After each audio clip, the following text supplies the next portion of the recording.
Good evening, everybody. Hey, we're going to get started in just a few minutes, but I just wanted to go over a couple of ground rules to keep this meeting going smoothly and informative. But first, I want to make sure that we thank the Metuchen Public School District, Superintendent Vince Caputo, and the Board of Education.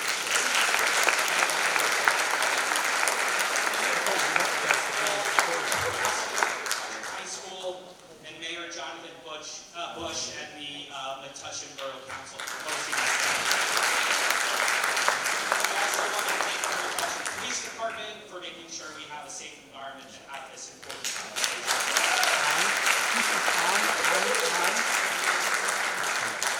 So my name is Matt Metuchen. I'm the Congressman's District Director.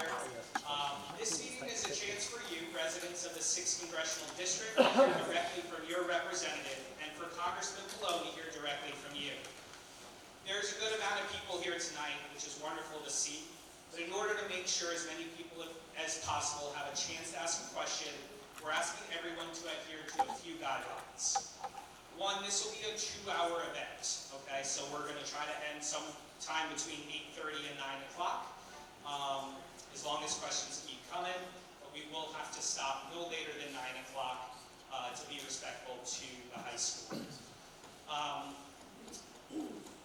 If for some reason you do have to end before you get a chance to ask a question, we do have a table out in the lobby that you can then leave a comment or question, and we will make sure to answer it back to you, or we can direct you how to do it through the website. When it's time for the Q&A portion of the program, we will invite audience members to line up in each aisle behind Dawn here in this aisle and behind JL over here in this aisle. Okay, and then if you are unable to get up or stand in line, raise your hand. We can wait for a staff member to acknowledge you, and we'll make sure that you get to answer your question from the audience as well. Once you've asked your question and the Congressman has a chance to reply, we ask that you just then return to your seat. When it is your turn to speak, please be respectful to your fellow neighbors. Keep your questions and comments to 30 seconds to a minute. We're going to put up some friendly reminders of your time, so it's give you a yellow sign that says 30 seconds, a red sign that says stop, kind of finish your question. We're not going to cut the mic off on you, but finish your question, and then we'll allow the Congressman to respond. This part I do want to be really clear about. Questions or comments will not be addressed out of turn. Again, be respectful of everyone here. If individuals or groups of audience members refuse to follow our guidelines and continue to disrupt, we will just suspend the town hall. And that would be really unfortunate to everybody who took the time to come out here tonight. So everybody, as much as possible, have a chance to ask the Congressman a question, and we're going to have a great night, really informative. With that, I want to welcome,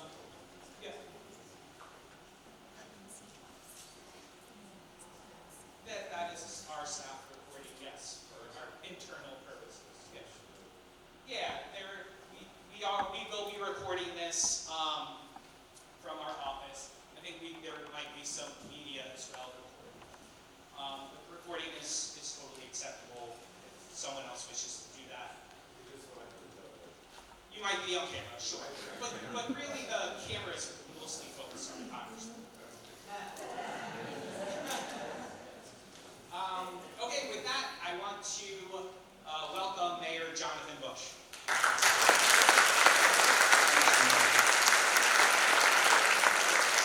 Welcome to Metuchen, welcome to Metuchen residents. For those of you who are not Metuchen residents, welcome to Metuchen. We're really excited to have you here tonight, and we're particularly excited and honored to have with us Congressman Frank Pallone, Jr., who has been a shining star for our entire community in so many ways. He listens to us, and that's incredibly important. Tonight, no matter your background, no matter your views, no matter your perspective, is a moment for a conversation. And in Metuchen, we're honored to be able to host that conversation. Events like these are the cornerstone of our democracy. People complain a lot about what goes on in Washington, D.C., and a lot of us have very strong opinions about what's going on in Washington, D.C. But if it isn't for events like these, then you'd have a right to be even a lot more cynical of what goes on in Washington, D.C. This is exactly what it's all about for people in this room. Your member of Congress reached out, asked you to register, asked you to come here tonight so that you can participate in this incredible experiment that continues to evolve every day. So with that, it's my great honor to welcome Congressman Frank Pallone Jr. We're going to start.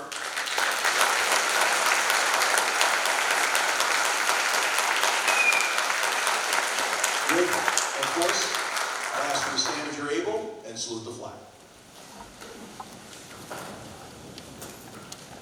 I pledge allegiance to the flag of the United States of America and to the republic for which it stands, one nation, under God, indivisible, with liberty and justice for all. Thank you, everyone. Ladies and gentlemen, Congressman Frank Pallone.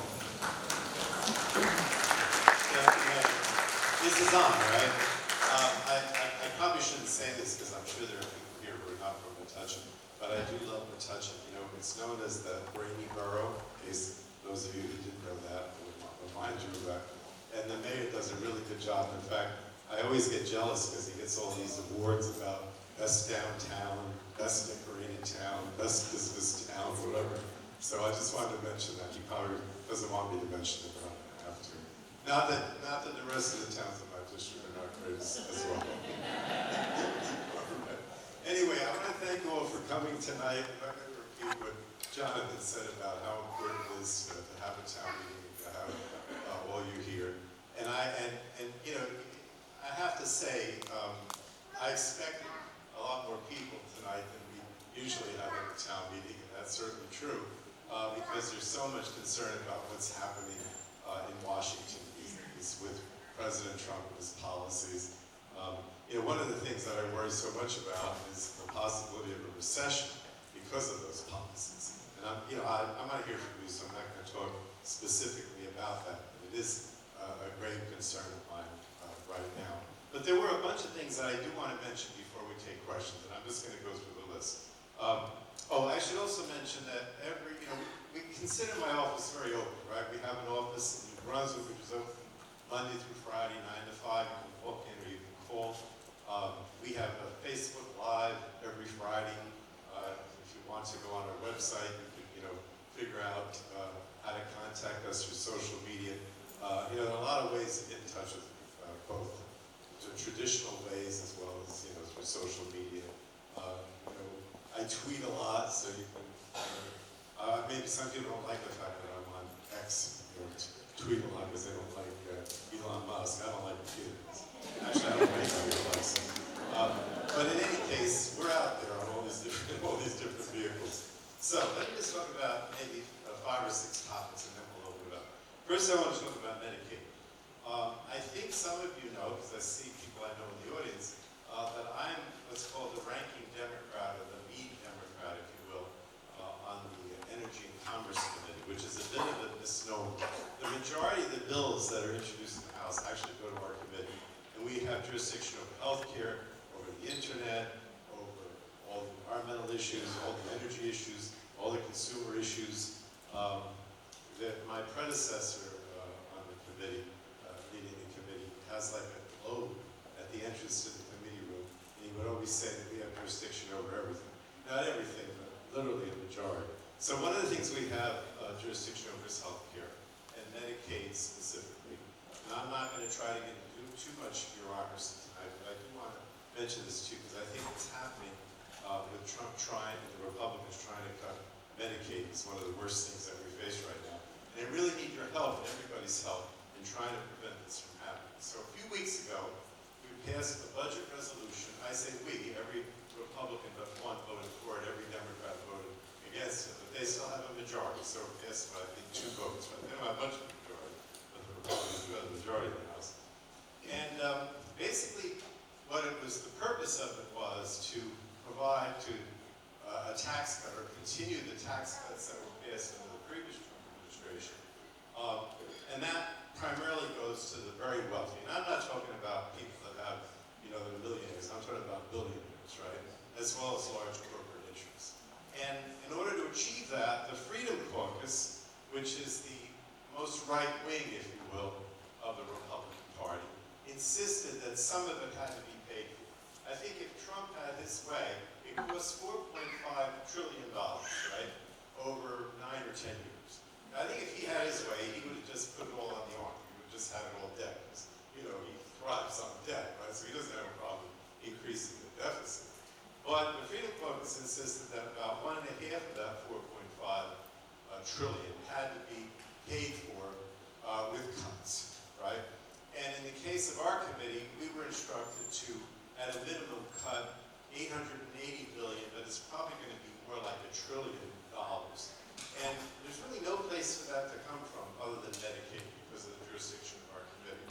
And the Congressional Budget Office said very dramatically, that's where most of it's going to have to come from. They're bipartisan.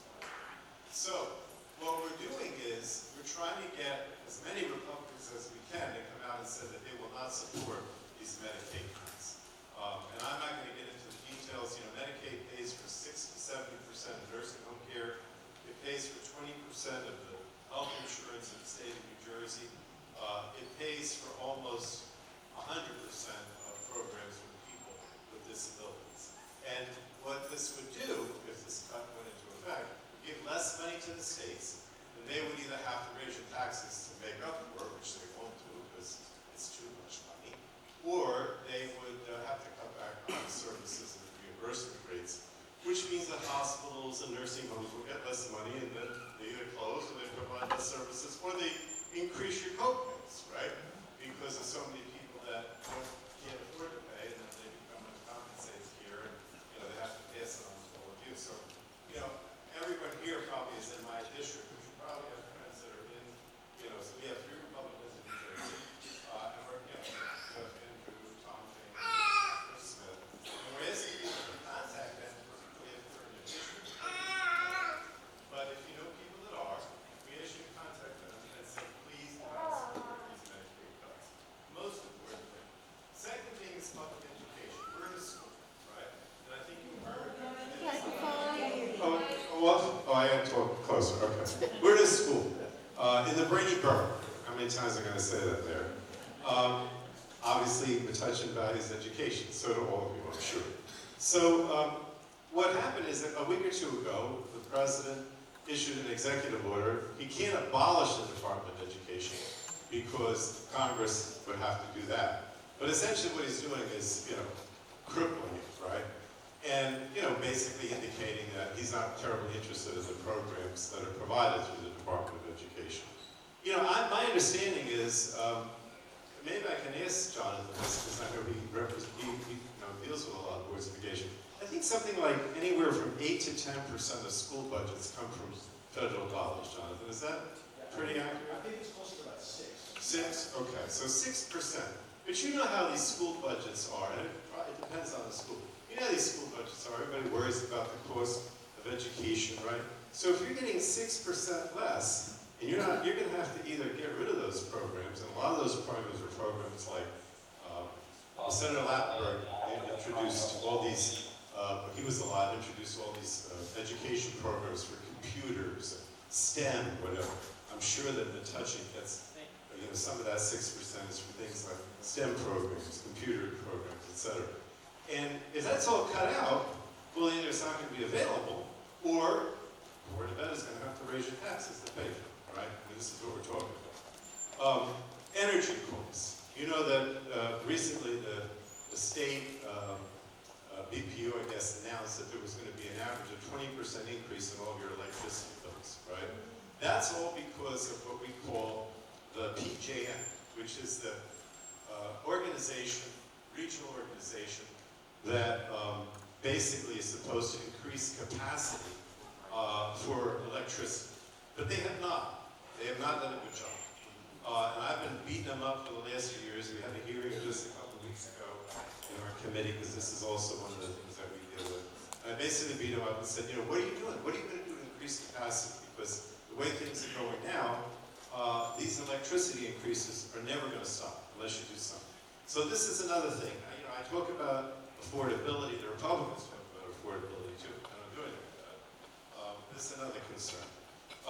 Fourth, and I have two more. And this is maybe not in a particular order, except Medicaid is the most important. Fourth, what I would call censorship. I'm kind of a history buff, right?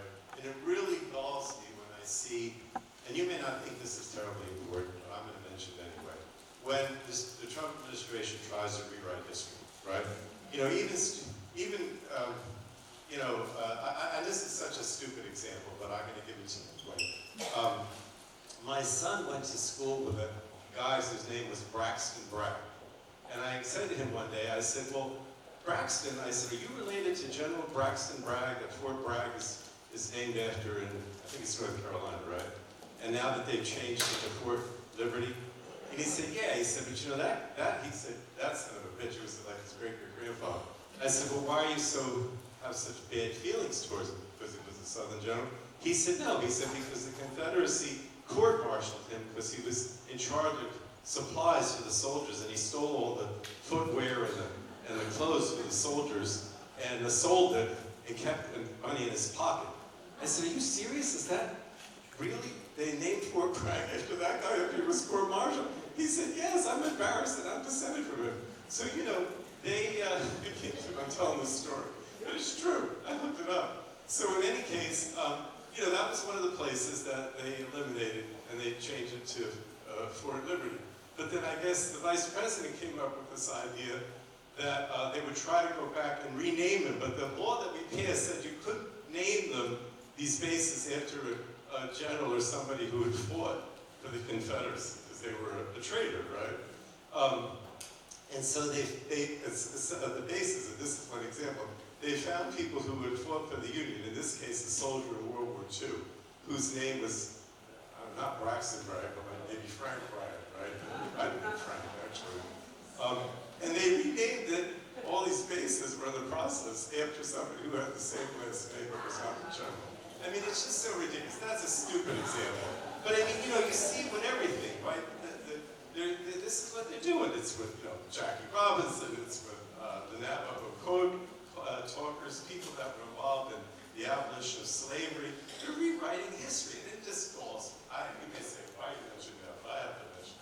But the fifth, probably, and the most important, although, to be honest, not the one that people talk about the most, hopefully you'll mention it tonight, is really the threats to democracy, right?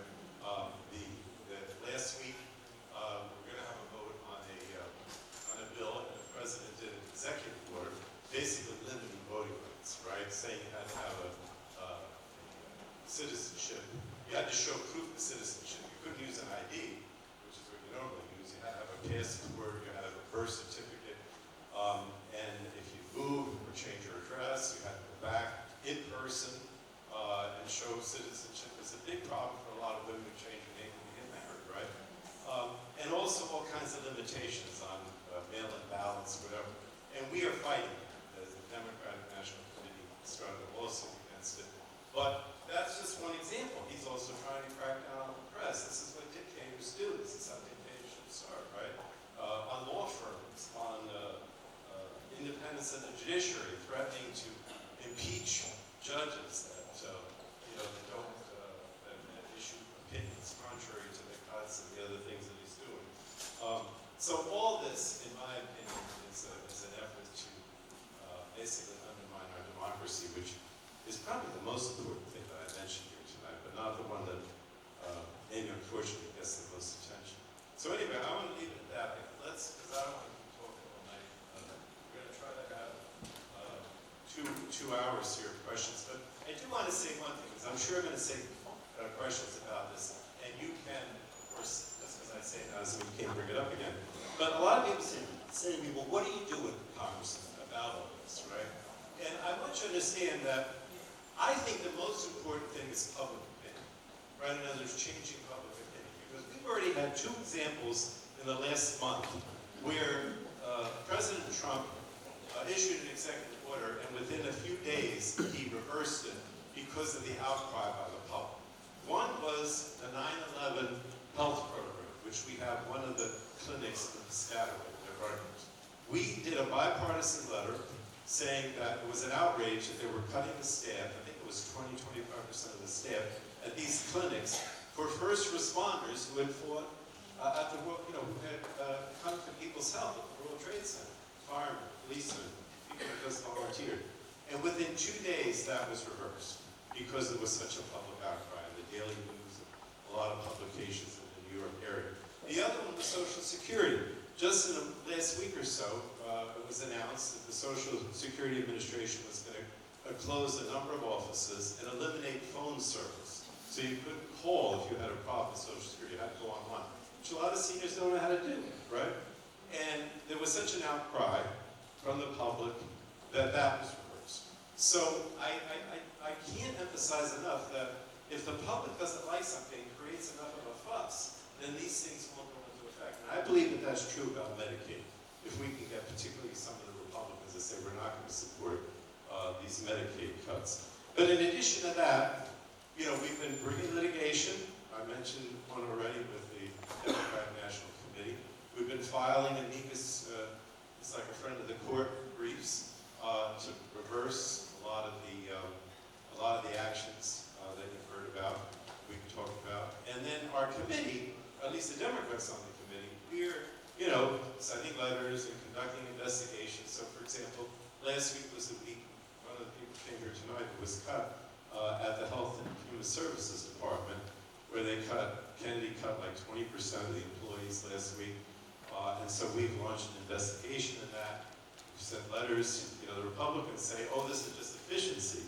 But we have no reason to believe it's anything but just an across the board 20% cut. People showed up at the Health and Human Services Department in D.C. last week. And I guess in order to get into the building, you have to have a card. And if it's red, doesn't work. If it's green, it does. And they showed up, and those 20%, their cards turned red. And that's how they knew they were required. They never got a notice. They just showed up and were excluded from the building because their card didn't work. The device went to the building. Lack of respect. These are people who are on, preparedness for pandemics and so many other things. But anyway, how are we doing this? Are you going to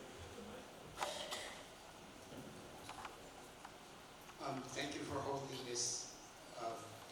I'm Peter Spool. I'm from Highland Park, nearby. Thanks for holding this in person. Pretty brainy in Highland Park.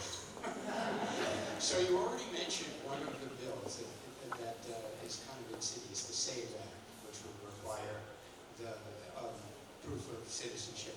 There's another one that I think is equally insidious, and it's only been submitted because their Trump administration is annoyed with all the judges that are issuing temporary restraining orders. It's called the NORA Act, it's H.R. 1526, and what it would do is severely restrict federal judges' ability to issue nationwide injunctions against unconstitutional executive actions. They've done, they've picked often this judge in Texas in a district that only has one judge, and you know how he's going to rule because he's very right-wing. So they've taken advantage of that, and now they want to restrict people from being able to do the same thing. Well, thank you. Now, I don't know if you heard everything you said, but I'll repeat it to some extent. These were two bills that we were supposed to vote on last week. And I would mention the procedure here, but I have to because it's so ridiculous, right? So we have a process in the House that normally the Speaker, of course, is the majority, he's a Republican, Johnson, decides what bills go to the floor. So he doesn't want a bill to be posted, as we say, that it never sees the light of day. It came out of the committee. We might have 100 bills that come out of the committee that are bipartisan, but he decides whether or not they're going to be posted or not for a vote. So anyway, we have a procedure called a discharge petition. I know my staff are going to say, we spend too much time on this, but I just want to show you how absurd this is. That if a majority of members sign the discharge petition, then that bill goes to the floor even without the Speaker's permission. But of course, since we're in the minority by 2 or 3, whatever it is now, maybe a little more because the election's the other day, they, you need some Republicans. So 12 Republicans signed a discharge petition with all the Democrats, and the bill said, I should laugh, because that's really funny. If a woman is pregnant and she has a baby, right? Well, I guess it doesn't have to be a woman, but whatever. Then either she or her husband or spouse, if he's the member, he or she's a member of Congress, can vote by proxy for 12 weeks after the baby is born, right? And then there's a congresswoman who just had a baby not too long ago. And the cutest kid you could ever see. She brings him on the floor. She's the sponsor of this, right? So Mike Johnson, the speaker, didn't like it, right? So we had a rule that we voted on Tuesday that had all these bills in it, the SAVE Act, the one about the nationwide injunctions, because you have to have a rule for the debate and for the, right? And in that rule, Johnson put in to vacate the discharge petition that had a majority now. And of course, it failed because those same Republicans that signed the discharge petition voted against the rule. So then he adjourned the Congress for the week. We never got to the SAVE Act. We never got to the nationwide injunction because the discharge petition ripened Wednesday. We would have had to have the debate Wednesday, and we would have had to vote on it Thursday. He didn't want us to vote on it, so he adjourned, so we wouldn't vote on it. And the whole week was wasted, right? But anyway, probably try to figure out something next week to prevent this from happening, which is ridiculous. During COVID, we all voted by proxy. But in any case, the SAVE Act, we talked about a little bit. The SAVE Act has got all kinds of different things to make it harder for people to vote, okay? Most notably limiting, well, I mean, two things that I can think about is one that says that states cannot have, the ballot, if you have a mail-in ballot, has to arrive on election day. You know how in New Jersey and other states you can arrive if you didn't. That's not allowed. And it has the requirement of a proof of citizenship, which again, cannot be an ID card, has to be either your birth certificate or your passport. Most people don't have passports. So those are postponed, but they're probably going to come up next week. Now, these are illegal because Congress, in the Constitution, has the authority to determine election process. The president has no authority. So we, of course, would take that. But that'll never pass the Senate if you do 60 votes. But what the president did is he did an executive order that has a lot of the same provisions, and that's what we're suing, of course. And I think we'll win because the Constitution specifically says that Congress, not the president, has the power to determine election process. The other one will probably come up next week too. That might be harder because Congress also has the power to determine what cases go before the courts, right? So I don't know, most of you don't realize this, but Congress could actually dictate what cases go to the federal courts. Under the Constitution, we could decide that the Supreme Court will not rule on matters of immigration, if we wanted to, right? So they're basically saying that, that they don't want nationwide injunctions as a matter. So that will be interesting to see. We'll obviously challenge that. But that won't pass the Senate either, because you need 60 votes. So anyway, I talked too long about this. Richard Miller, I'm Metuchen. I want to thank you for your tireless work on the environment. I voted for you every time, and as much as I'm dismayed about how the president just kind of undid 60 years of environmental legislation with a stroke of a pen, my biggest concern is Citizens United, which has brought big money into politics, voter suppression. As you know, the Republicans can't win if everybody's allowed to vote equally. I know down south, it takes them like 6 hours to vote. We're lucky here that we have what we have, our voting stuff. So, and I think the Democrats are like bringing a knife to a gunfight. They're playing dirty, and I think the Democrats have to get a little tougher on, how we're going to combat all of these things. Like people should not be, like Musk should not be allowed to pay people $3 million to vote for a particular person. That's not how this country is founded. Its companies are not people, and everybody should be equal under the law. And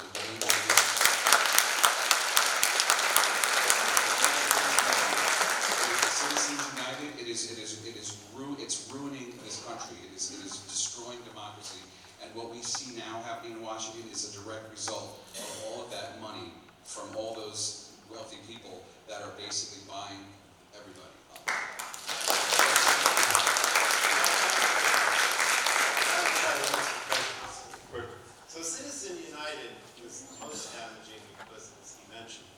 amount of money does in politics, right? So when I was first elected, I'll say two things. You know, you have, I'll try to be brief. I have a campaign account, right? It's called Pallone for Congress, right? I don't actually have a super PAC, right? But it's, well, that's, we can talk about that. But what I'm saying is I just have an account for my campaign, that's it. I don't have a super PAC. What Citizens United said was that corporations, individuals could set up accounts called super PACs with unlimited donations. So for Congress, for example, there's a maximum that an individual can give is like $3,500. For a PAC, you mentioned the PAC can give up to $5,000, right? If you have a super PAC, it's unlimited, right? And a lot of it doesn't even have to be reported. Ours has to be reported every quarter so that you can see who donated to it, right? So that's what it opened up, the floodgates for all these super PACs with unlimited contributions, and not even having to report or find out in many cases who made the contributions. And both Democrats and Republicans have them, but the Republicans have a lot more money than those super PACs. For us, it's a lot of the money that we raise is from just our traditional campaign accounts. And you see it now with the governor's race. Now you're seeing the ads on TV for the governor's race, and a lot of them are actually funded by, a lot of the ads are funded by super PACs, not by, such and such for governor. And the problem is now, millions of dollars are limited. But the only way I think that you can reverse that is we have to have some kind of constitutional amendment.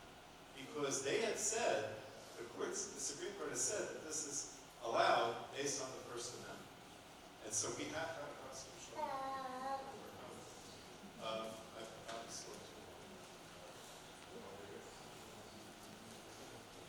Hello, Representative Pallone. My name is John Shu from Edison. Well, I was your primary opponent in the Democratic primary last year. But I really appreciate you having this town hall. So I have a big concern is the attack on free speech by this administration. Two examples of that are Mahmoud Khalil from Colombia. He's a green card holder, a legal permanent resident of the United States, and they were rounded up by ICE in his New York City apartment. Another one was Remisa Öztürk. She's from Tufts University, and she was a Fulbright scholar, PhD candidate, and she was rounded up right outside her home in Boston, close to Boston. So, they spoke up on Palestine, and that looks like that's the reason that they were rounded up. So my ask is that would you speak up against these injustices and support these people?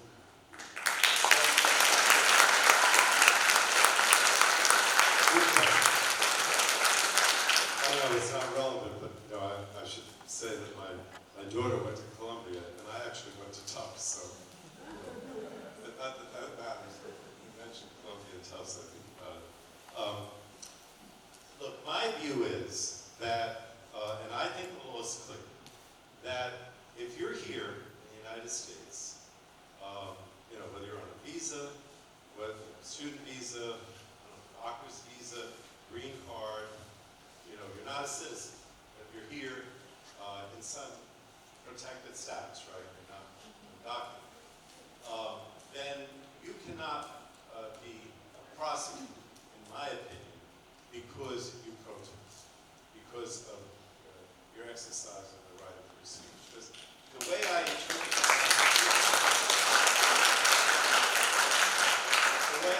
the Constitution, the First Amendment applies to everyone. I mean, it would even apply to people who are undocumented. But yeah, it applies to them too. It applies to everyone who's here, right? That's the way I think is pretty clear, right? Now, Trump is using, and again, I don't want to get into details because we have to look at all these cases. He's using some kind of emergency thing, whatever, to say that he's detaining these two, right? And I can't comment on that because I don't know where it's going to end up. The bottom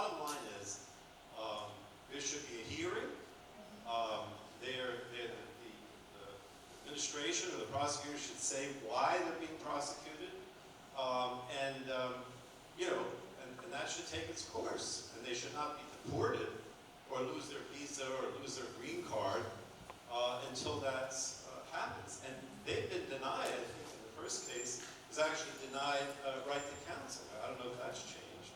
Was denied access to a lawyer, which again is something that is protected by the Constitution.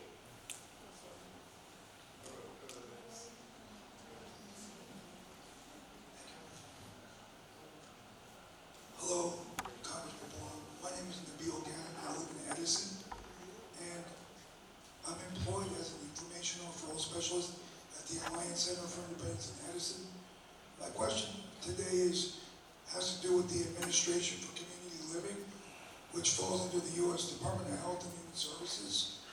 ACL is a vital federal program that, among other things, funds Centers for Independent Living, or CILS, such as the Alliance Center for Independence in Edison.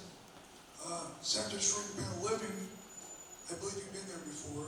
Centers for Independent Living provides services and programs for people with disabilities to live independently, like me. Last week, the Department of Health and Human Services announced that it will cut its workforce by 10,000. It also plans to disperse the programs of ACL to other areas of the department, which to us in the disability community in New Jersey, this means, and across America, this means a huge negative impact, including the loss of funding for the 12 CILs across New Jersey and the 354 centers throughout the whole country. What would you do, Congressman Pallone, to prevent this from happening? Well, what we've done, and I basically talked about a little bit of my introductory remarks, falls under my committee, right? So what we did is, first of all, we're basically conducting an investigation through the committee, right, about exactly what's going on in terms of job cuts and also the efforts to reorganize these agencies within HHS. And then we sent a series of letters basically asking why this was done and what the impact is going to be. Okay, so we're trying to get to the bottom of this. But I would also mention to you that the Medicaid cuts that I talked about before, remember these are job cuts and these are reorganization efforts, right? But remember, I guarantee you that this is paid for by Medicaid, right? And if cuts in Medicaid don't go with that, it's not going to matter whether or not, it'll be even worse because the funding, right now the funding is there, but they're cutting the people that actually administer the program, right? So it's also important to talk about this, not have these Medicaid cuts, which is what we talked about earlier. We're trying to get Republicans to come out against the Medicaid cuts. You guys know, and Edith's here too. Edith is an advocate, very vocal advocate for people with disabilities. And I see her all the time. What you should know is when you talk about people with disabilities, almost every program that they're helped with comes under Medicaid. So it could be their health insurance, it could be the subsidized homes so they can live independently, it could be their work, help to pay for their work. Sometimes people hire someone if they're a person with disabilities. I'm kind of taking you out of turn, but maybe you want to comment on this too. Yeah, I shouldn't do it this way. Just briefly. Trump's Medicaid cuts will devastate and sadly affect people with disabilities, including myself. I depend on my Medicaid to not only pay for my medical services, but for my prescriptions and my day program that I attend 4 times a week. Thank you, Anita, for being. I'm sorry I took her out of turn. It's a perfect example of what we're talking about. Thank you, Anita. Go over here now. Hello, my name is David Reyes. I'm from Perth Amboy, New Jersey. Perth Amboy School District is severely underfunded, experiencing shortages in staff, and does not have busing for students, not even the high school students who have to cross a highway to attend their high school, and lacks many opportunities like many other wealthy suburbs in New Jersey. How do you justify approving a bill that will send $26.4 billion to Israel in aid in April 2024 when your constituents are clearly suffering? Well, I'm going to be very blunt with all of you.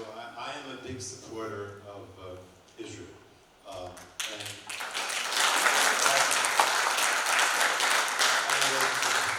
the woman over here talked about AIPAC, which is a American Israel Political Action Committee that supports me, so I did want to mention that. Look, I believe very strongly we should have two states, right? A Palestinian state and a Jewish state. But the problem that I see is that I don't see that we can ever have peace between these two countries or states as long as Hamas is the representative of the Palestinians. Now, that's only true in Gaza, not necessarily in the West Bank.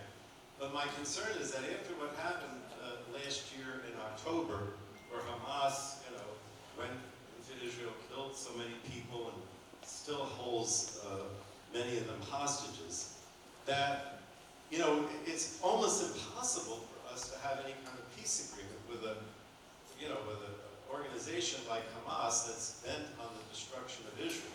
I mean, one of the things that really bothered me last week was we finally saw, I don't know if you read in the media, there was a significant number of Palestinians in Gaza who actually were demonstrating against Hamas.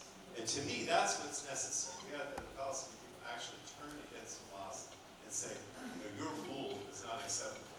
But within a couple of days, those people that were the leaders were tortured, were murdered, right? So, this is an organization that I don't know how you deal with. Look, I don't want to say anything positive about Trump. I mean, I think he was honestly trying to broker some kind of a deal. There was a ceasefire for a period of time, but Hamas broke it. Israel broke the ceasefire. It is true. But the point I'm trying to make is I'm going to continue to support Israel and I'm going to continue to support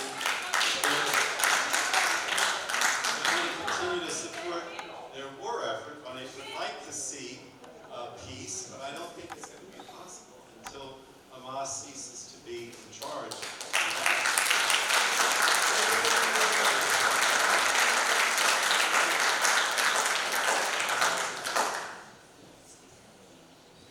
Hi, Congressman. Great to see you again. Thank you.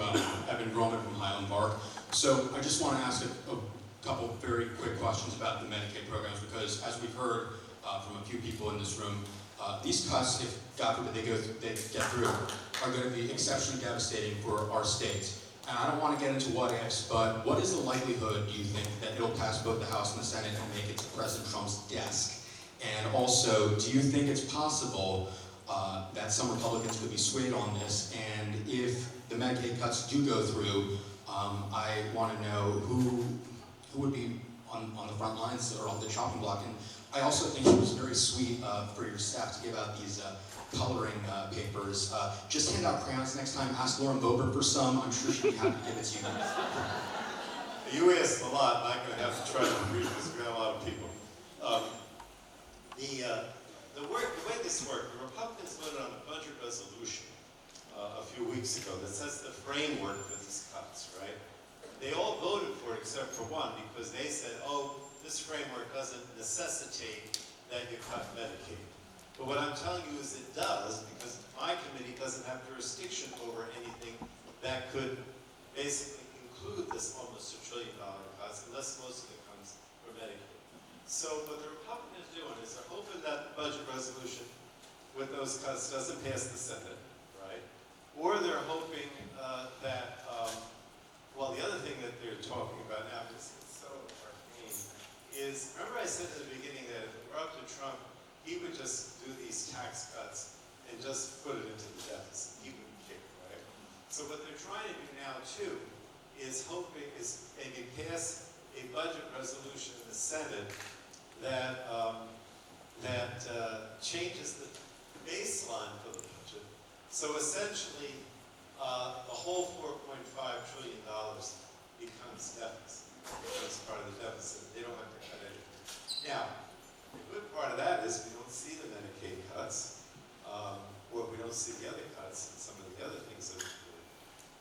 course, the deficit is going to go crazy. And that's going to have an increased deficit that probably result in even greater inflation or likely lead to a recession as well.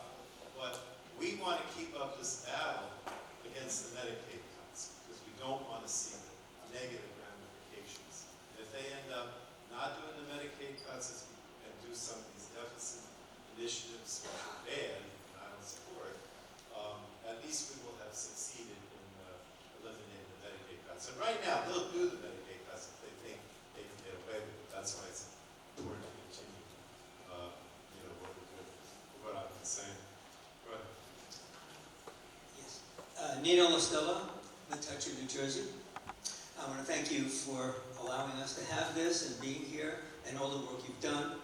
But you said something before that's a perfect segue to my question, and that is that Trump has been given emergency orders, whatever it is, and the Congress gave it to him. And the Congress can take it away anytime they want. Now, the reason that I'm saying this, and it's a perfect segue, is because I still can't get Project 2025 out of my mind. And that was all in there. Now, what I'm saying is that the Democrats need a 2029 project, which they're starting to work on now so that we can get on fire and not because even if magically we could get Kamala into presidency tomorrow, things have to change. And if one thing, he went at things with access. So this could be an opportunity because if we go back to where we were, that's what got us here. So we need to look at something different. We need to have a plan and we need to have Democrats and everybody, because it needs to be inclusive and it needs to be starting now.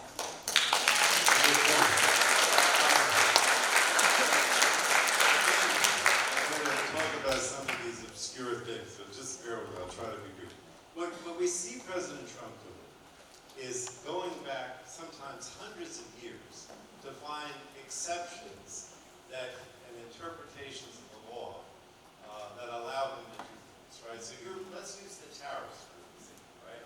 You notice every time he issues an executive order on tariffs, he says it's an emergency, right? So Congress has the power to impose taxes, not the president. But what he says is, well, it's an emergency. I declare an emergency, right? Harking back to some law that was passed by Congress, I don't know how many years ago, that says that in a dire emergency situation, the president can impose a tax, right? But that wasn't meant to be used for what he did this week, which is to say, we have a 10% tariff on everybody, and we're going to go up, next week or Saturday, we're going to go up to 54, whatever the number is, right? Because this is across the board. He's basically taken away the power of Congress, right? Now, I agree with you that at some point we're going to have to go back and say and repeal these exceptions, right? But nobody ever envisioned they were going to have to do that because they never thought a president would use that narrow thing that was supposed to be only for a national security emergency to justify doing all these tariffs across the board. Now, one of the examples was, I don't know if you noticed, is that the Senate passed a bill last week that removed the emergency authorization for the tariffs on Canada, right? That's an example of exactly what could be done. But I assure you that'll never pass the House. Johnson will never bring it up, right? But that's what you have to do. That's what you would have to do. I'm sorry to interrupt you, but just to let you know, because this is on the news as it should be. But what happened was that. Probably not supposed to take her out of work. Talking about the same I'm topic? sorry, what was done. Same topic? Yes. Okay. Yes, because what happened was that Mike Johnson refused to allow for the vote, and he did something very arcane, and basically this thing, according to what he implemented, will not come to a vote for a year. Exactly. And then when I get to ask my questions, I'll. No, she's right. In other words, this is very similar to what tried to do with the pregnant women, being able to vote by proxy.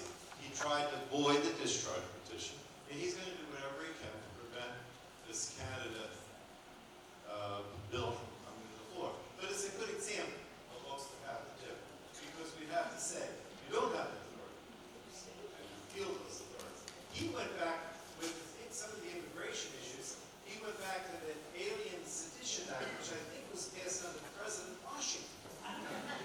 And no one had ever used it. And it doesn't apply. But all right, let's go. Go back. Hi, my name is Kiana Frazier, and I want to thank you so much for having this town hall. I'm from Ford, New Jersey, and I do have a question. I have two questions. I want to know, how will the dismantling of the Department of Education affect the Township of Ford's? My children's school is a Title I school, and they get a lot of funding. And number two, I want to know, how are these executive orders going to affect some of our museums, as far as like the Smithsonian African American History, Culture Museum? How is this executive orders to defund all the time and effort? It took 100 years documenting all of our history from slavery up until the present day. How do we stop that from happening? This is very important information, and the history of people of color, of women, should not be erased.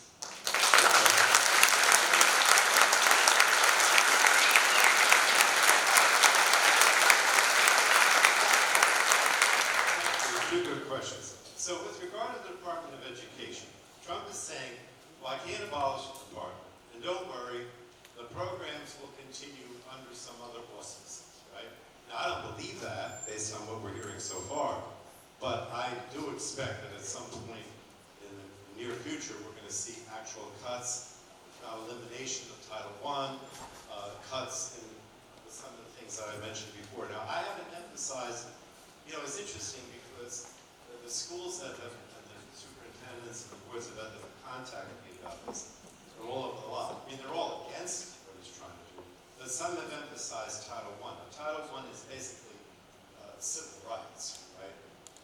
And some schools are more concerned about that than some of the other things. But these education programs, some are specific to certain schools because of civil rights, right?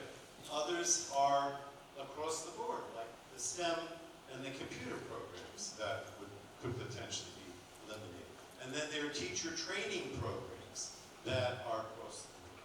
So there's a lot of different things here. But so far he's simply saying, well, I'm not eliminating these programs. I'm not cutting the funding. I'm just reorganizing, downsizing. But you'll see, in my opinion, that some of these things are going to just be eliminated or severely cut back.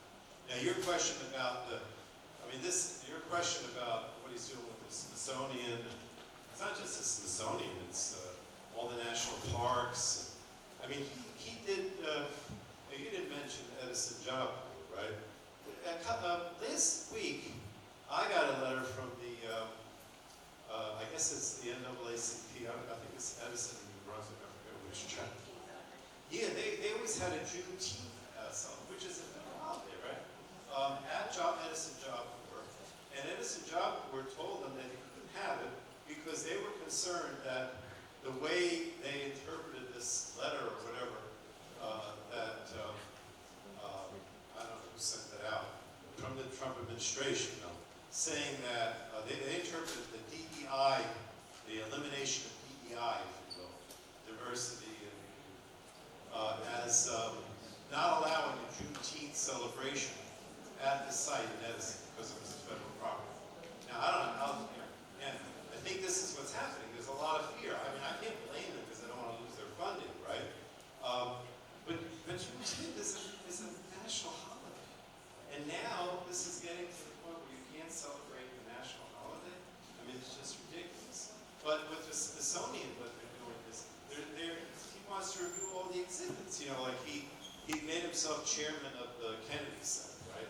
I don't know if you know that like every December the Kennedy Center honors, people in the arts, musicians, actors, whatever. And he apparently didn't like who they honored. I don't know who they honored this year, I forget.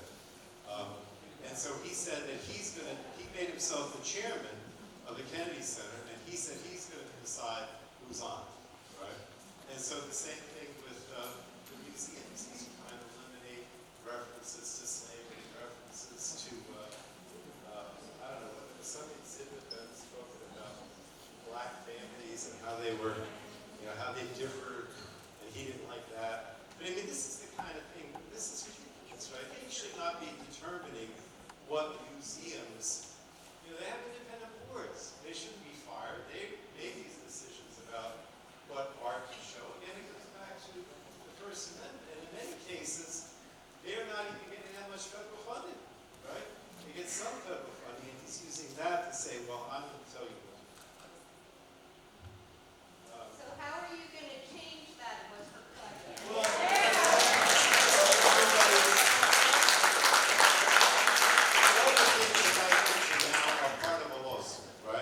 so there's a lawsuit by the Kennedy Center, the trustees have been fired, saying that he doesn't have a right to make himself, fire the board and make himself the chairman, because that's not the way the congressional statute reads.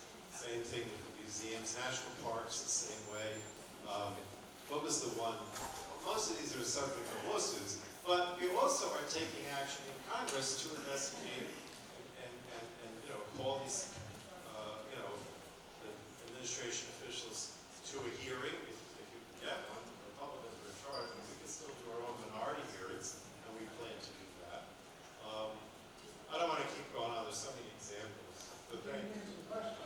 Well, actually, you weren't supposed to ask that, right? You're supposed to give it line. All right, who's next? Who's next over here?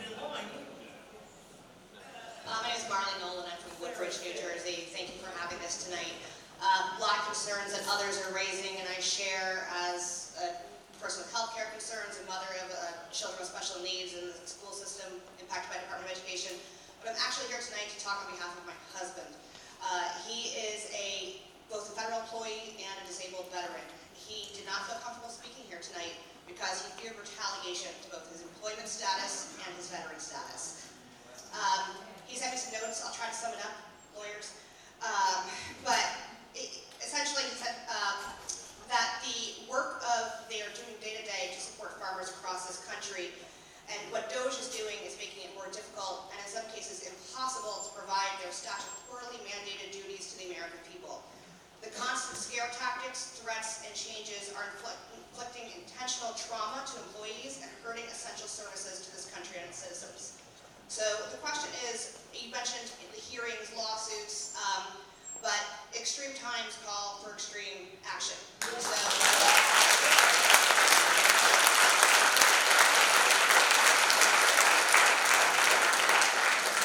what concrete steps you individually are taking to help curb this administration and to protect especially federal employees and veterans?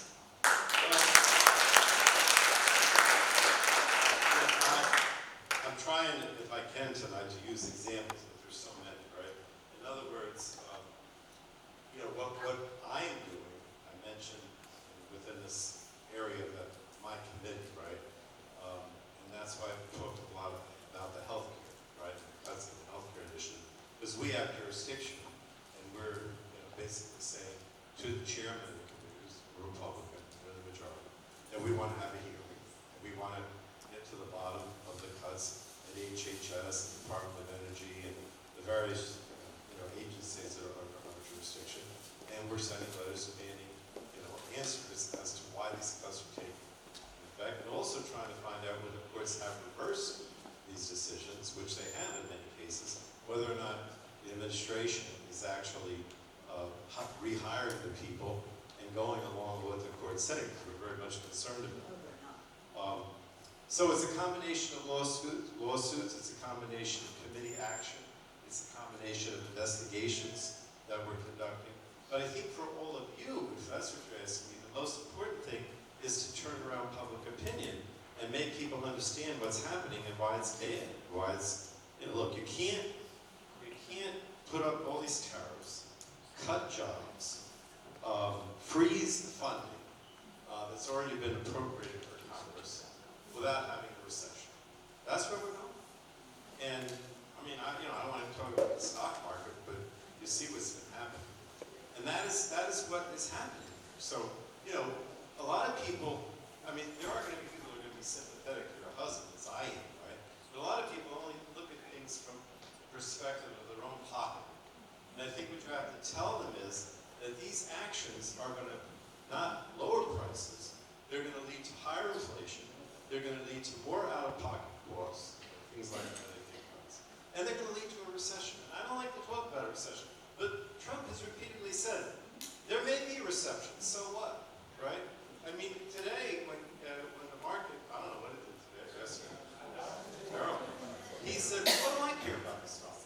I don't care, right? So, I mean, you know, the attitude that I just don't care is just awful. I don't know what he's thinking and saying these things. So I just, we have to get the word out, because if we can get the word out, then we can reverse some of this. We can reverse some through reports. We can reverse some through investigations in the committees in the House, and we can find out that they have no factual basis, right? But we also need to reverse public opinion. And that's, I mean, obviously, I don't even like to talk about, other things, because I'm not a violent person. I don't believe in use of violence or things of that nature. Just so you know. Who's next? Good evening, Congressman. My name is Aditi Gopalakrishnan, and I'm currently a high school student from Piscataway, New Jersey. I go to high school at Woodbridge Academy Magnet School, and I'm here this evening as an advocate for the Alzheimer's Association. Caring for loved ones with Alzheimer's often brings unexpected financial burdens and many out-of-pocket costs, and 40% or so of caregivers make less than $50K a year. Would you consider supporting legislation like the Credit for Caring Act that helps relieve these burdens with tax credits? Thank you so much. I'll follow up and take a look at the bill and see what the sponsor probably is in our committee that deals with Alzheimer's. But again, I want to tell you that Alzheimer's Association has been out front speaking out against these Medicaid cuts. One of the key organizations that's been speaking out, trying to reach people. So thank you for that. All right, next. Hi, my name is Donna Baker. I'm from Edison, New Jersey. Over the last 18 months, I have seen every single day the most horrific, heartbreaking, inhumane images and videos that I have seen in my life of children, families, schools, hospitals being bombed and massacred in Palestine with U.S. weapons paid for by our tax dollars. Just yesterday, I saw a video of a Palestinian father holding his 22-month-old baby who no longer had a head because of a bomb. I'm seeing these things through live videos on social media. It's accessible to everyone and visible to anyone who cares to see. I hear you say that you have always supported Israel and that is how you will continue to be. And earlier you brought up Hamas, but somehow you never seem to bring up the tens of thousands of children and families who are being murdered. Israel is, by definition, by organizations like Amnesty International and many others, committing ethnic cleansing and a genocide, which is the ultimate war crime. They're being allowed to murder and kill and destroy over 50,000 Palestinians, mostly children, with absolutely no consequences, which will give permission for things like this to happen everywhere, including here. So my question is, what is your line that will stop you from voting to send 2,000-pound bombs and billions of dollars in weapons to continue a genocide? What war crime is bad enough for you to see before you will stop sending our tax dollars to kill children?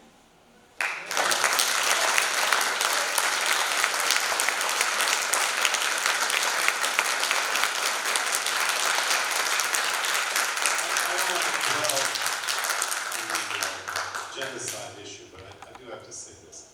I spent a lot of time in the issue of genocide, right? I started a caucus called the Armenian Caucus, and even before the Holocaust, it was genocide against the Armenian people. And I don't believe that this is genocide. And I'll tell you why. Because the way I interpret the Genocide Convention, genocide is where you're purposely, intentionally trying to eliminate a people. That's exactly what they're I know you think that that's the case. But I don't think it's the case here, so I disagree with that. What I'm I'm saying is this, obviously, we would like, and hopefully we can put pressure on both sides to try to prevent innocent civilians and women and children from being killed. But the problem is that this war continues, right? And I don't believe. Genocide. Stop. Okay. And I don't believe that. Stop killing Jews. It's going to And we're going stop. the other way. I don't believe it's going to stop.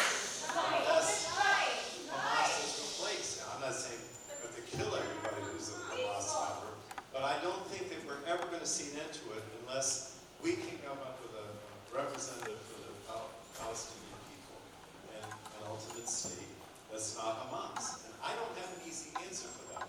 I think that, again, I don't like to talk. Maybe stop making money from Israel and then do the right thing. Well, I'm going to continue. I'm going to continue to support our disagree with you.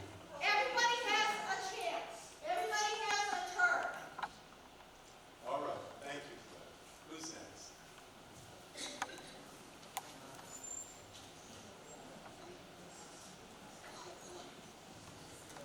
Nancy Cummings from Piscataway. My daughter is a federal employee at Voice of America and was a former Peace Corps volunteer in Ukraine.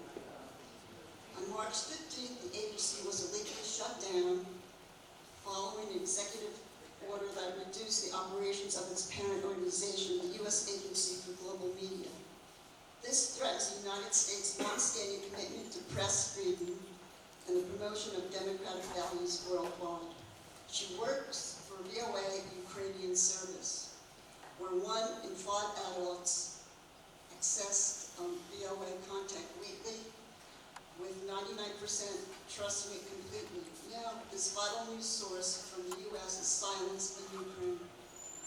While Russia and China continue expanding their international media presence, ready to fill the gap. This impact extends beyond Ukraine. VOA's 49 language services reach hundreds of millions worldwide, including audiences in Russia, Iran, and China, and North Korea. As this essential tool of U.S. soft power disappears, its absence allows totalitarian regimes' propaganda to flow freely, which empowers our adversaries in their anti-American sentiments.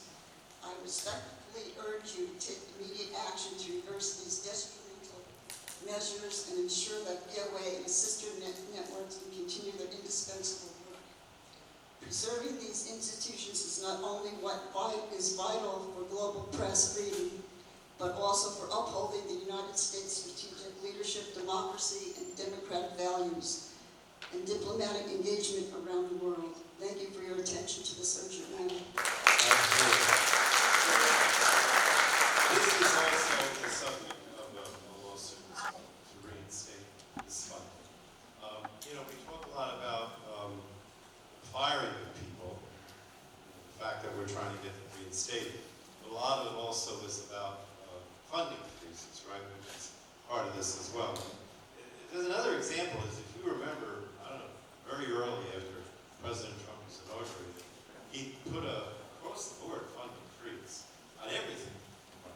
And that was reversed within a few days again because of, public opinion and all of this saying that this was illegal and this shouldn't be allowed. And the courts also implemented that. So I think the same thing's going to happen here. But we are speaking out. Now, people don't focus on that as much, unfortunately, because it deals with, I don't know whether the organization, Voice of America, Radio Free Europe, whatever, that are going into countries that are communist or dictatorships or whatever.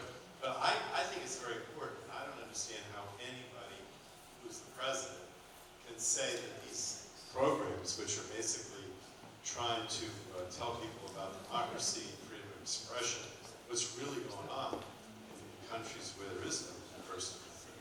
And it's such, relatively speaking, a small amount of money. It makes no sense to get rid of it.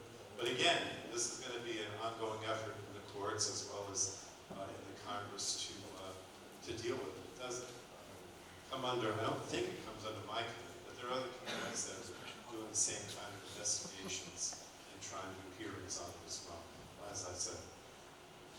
Go back over here. Brett Baker, I live in Edison, New Jersey. Congressman, thank you for the time. I've been calling since the end of July, and on a town hall, you stated the following, that the Palestinian people have a right to self-defense, self-preservation, and self-determination. I was honored by that comment and tried to get a question in, and I realized that I was screened out of asking that question. I was told my question was coming up in a few, and 35 minutes later, the town hall ended. So a few is apparently longer than 35 minutes. I've been calling weekly since then, and emailing since October to James Johnson on your staff to request time to ask the question that my wife so eloquently asked, which is, what is your red line? James Johnson hasn't responded, your office hasn't returned calls. Respectfully, your district director was passed my number, he hasn't called back. My question is twofold. One is constituent relations. I was hung up on by a staff member last week. I hadn't even gotten my question out. She could just tell. I guess my name is being screened. But the root of my question, I'm honored to hear you say you believe in history, because in the late 90s and early 2000s, when Patrick Leahy of the Senate worked to pass the Leahy Act, the Leahy Act really worked to stronghold protections of American dollars going to foreign governments and other bodies that were to prevent the spread of foreign dollars, prevent the use of them for crimes against humanity. I'm sure you can remember that question. And I heard a huff and the phrase of crime against humanity, but we can surely agree, maybe we disagree on genocide term. By definition, there is a crime against humanity happening.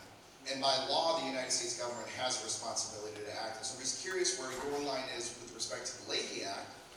We don't need to worry about, you're clear on your position, but the Leahy Act is law. The Leahy Act is the responsibility of Congress, specifically the House of Representatives, to hold the State Department responsible to monitoring conditions across the world and the spread of U.S. dollars and for the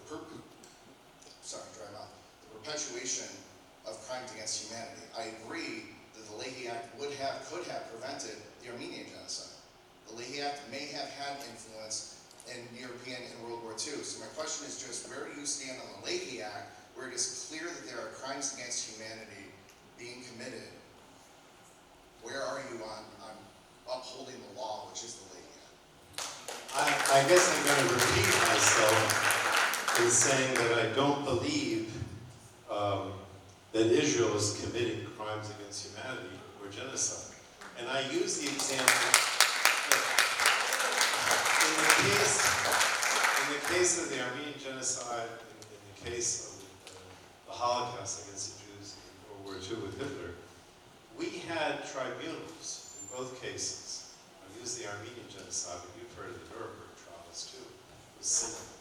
In the case of the Armenian genocide, the perpetrators of the genocide, which were the leaders of the Ottoman government, they were brought to trial, and it was proven that they met and decided on a campaign to annihilate the Armenian people. That was an intentional act that was proven at a tribunal. Same thing with Hitler and his in World War II. I don't think that's the case here. I think that this is a war, but it is not a genocidal war. It is not crimes against humanity. It is. All right. They are literally killing everyone. They made it clear no one will be alive. Who let them? All right, let's go to the next person. You're gonna hold it, please? Okay. Israel will be eliminated, Hamas said. Have you ever seen it? Excuse me. We're going to go on to the next person now. They're gonna shut it down. All right, let's try to calm down, because I don't want to have to end this. We supposedly have at least another 45 minutes, so go ahead. All right. Okay, my name is Janine Silva. I live in Metuchen, but I'm a native-born New York City person. So I have a number of things. I'm going to try and stay in my time limit. But the first thing is, this is not a time for tea and crumpets. This is a time for anger. And one person, I think there are two or three people. God bless Cory Booker, number one. I agree. God bless AOC and God bless Bernie. My joke used to be that I was to the left of Bernie, but I think that The thing is, sir, I'm waiting for the anger. The Republicans know what they're doing. They know what the implications are, they know what the effects are. And the Democrats, excuse me, I'll use the term, they have to grow a pair. You have to have a strong. I retired January 4th, okay? And I said, I'm going to get politically and socially involved. And that's what I've been doing. Keene had one of these telephone things.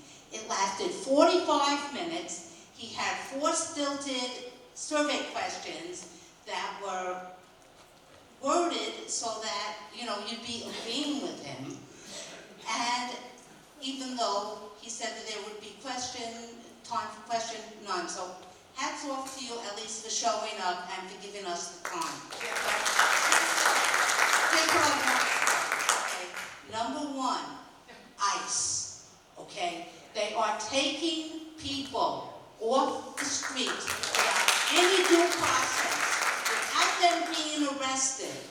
And they are not only taking these people and throwing them away, they're transporting them to Louisiana, and the only reason they're being ported to Louisiana is because they have a judge in the pocket, and thank God for our judges who are standing up for them.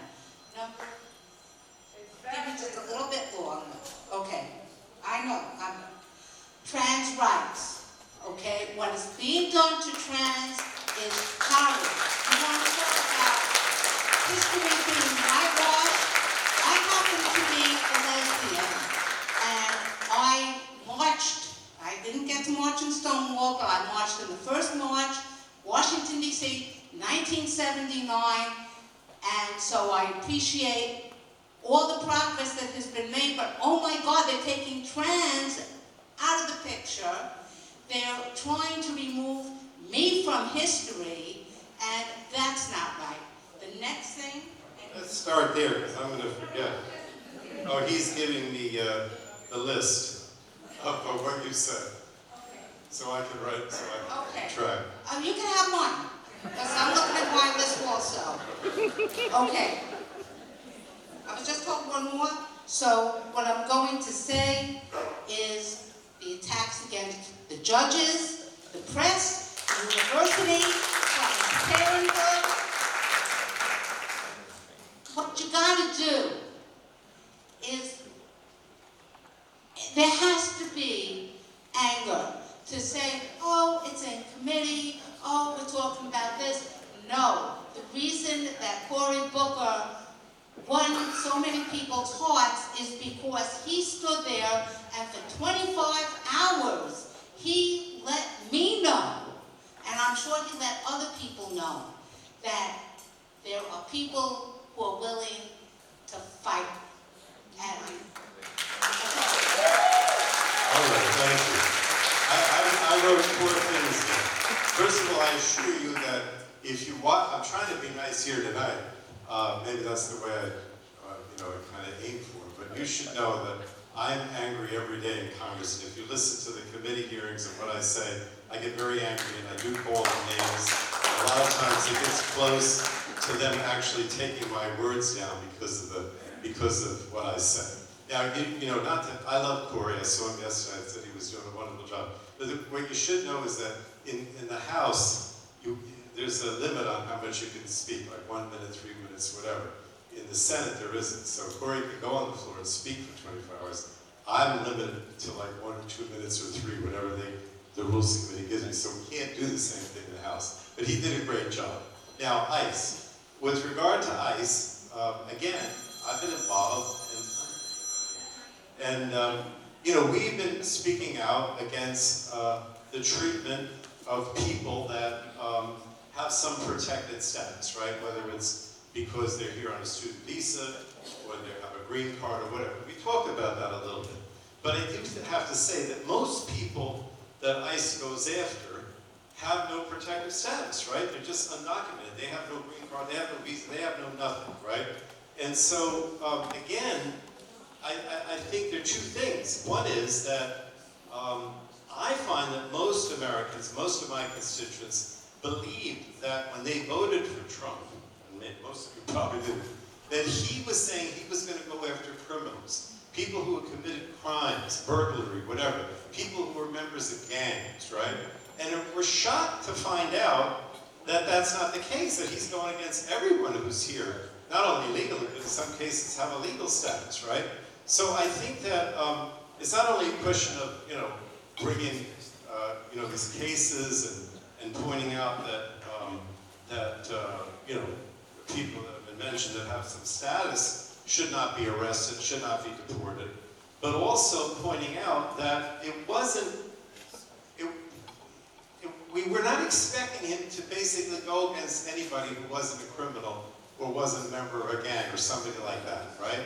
And I think we also have to say that we should have a law that I've supported that says that if you've been here for a period of time, I think it's 5 years, you paid your taxes, you haven't gotten into trouble with the law, that you would be on a pathway to become a citizen, which is what I believe. So maybe that's the positive thing to counteract the negative. And I believe that most Americans agree with that. They don't want to see people deported who are just here, who haven't done anything wrong. And they would like to see those people on a pathway to citizenship.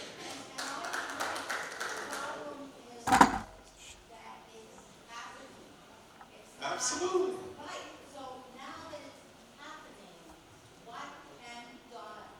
We have to, two things. One is court action. The other is talking to your friends and making people understand that that's not what you said, Mr. President. You didn't say you were going to deport the guy who's living next door to me who has a job and pays his taxes and hasn't gotten in trouble with the law. That's not what you said. You said that we're getting rid of people who are criminals, who are members of gangs. That's what you said. And we don't want these people deported who don't fit into that category. And in fact, we'd like to have a pathway to become a citizen.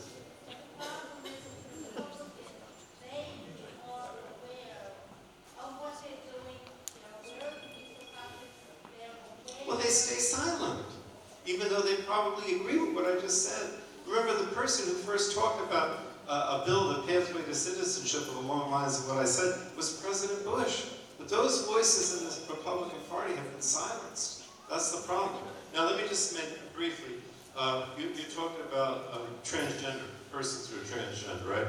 I'm 100% opposing any efforts. The biggest thing that he's trying to do to suppress transgender rights. I mean, the biggest thing that I've spoken up against, and fortunately the courts at least have paused this, is the having persons who are transgendered in the military. And the courts have reversed that, because it's just absolutely not justified. But you can see my voting record, whether it was in sports or voted on that as well. I've always voted the right way. And I've tried to speak out, but maybe you don't always hear my voice. And Congressman, I just want to make one mention that this Saturday there is going to be huge rallies all across the country. There's going to be one right here in Metuchen. There's one in Red Bank, also in our district. Yes. Congressman Pallone will be there speaking out loudly. So I just want to make sure, remind you that you're going to be out there. Of course, I don't know if you're there or not, but of course one of them will be in Metuchen. It would have to be, right? The one in Metuchen is at 3 o'clock. Where is it? Oh, okay.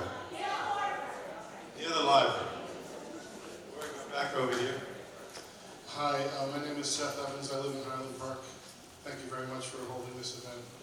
So, you probably remember this, but right after the election, James Carville famously wrote an op-ed where he said, Democrats should line up streets. And his thinking was, well, they're going to do so many stupid things, they're going to shoot themselves in the foot and they'll kick their asses at the midterms. So I think we all know that that's no longer possible, because the idea is they don't want to have midterms, they don't want to have another president. They really want it. So, in other words, so I feel like there's a kind of disconnect between the anger in the base and what they're seeing from all of you who re-elected. You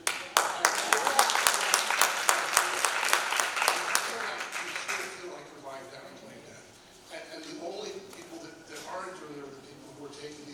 spectacular actions like Cory Booker and AOC and Bernie Sanders, who are actually doing something completely out of the ordinary to draw attention and to give the people on the ground something to follow.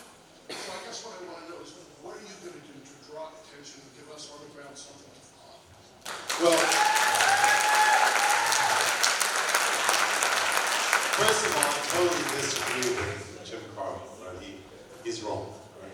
I mean, of course, if you look at what Trump's doing, a lot of people are going to be opposed to it, and the groundswell, gets worse every day. We don't like his policy, so I'm not saying that there's not some truth to it, but we can't just say that. We have to speak out, and as some of you mentioned, we have to have a positive agenda as well, and that's why when you talk about immigration, I said, I don't want to just talk about what we're doing to protect people, but also what we need to do in the long run, which is provide a pathway to citizenship. But I don't know what to say. I mean, I think the bottom line is that a lot of these people that you're mentioning, they have some national status, right? Which maybe a lot of us don't. But I assure you that myself, within what I do in Congress as the ranking member of my committee, whether it's going to the floor or it's in the committee or speaking out whenever I can, that's what I'm doing every day. I mean, I don't know what to tell you. I mean, what do I do? A given day, this week I was on CBS radio talking. I was at, what did we do this morning? What was that thing? Or hey, what is it? What is WTF? It's like what? A podcast. I mean, I don't know. I've probably never heard of WTF. I haven't either until I went on there today. But I'm trying to, as much as possible. We have Facebook every Friday.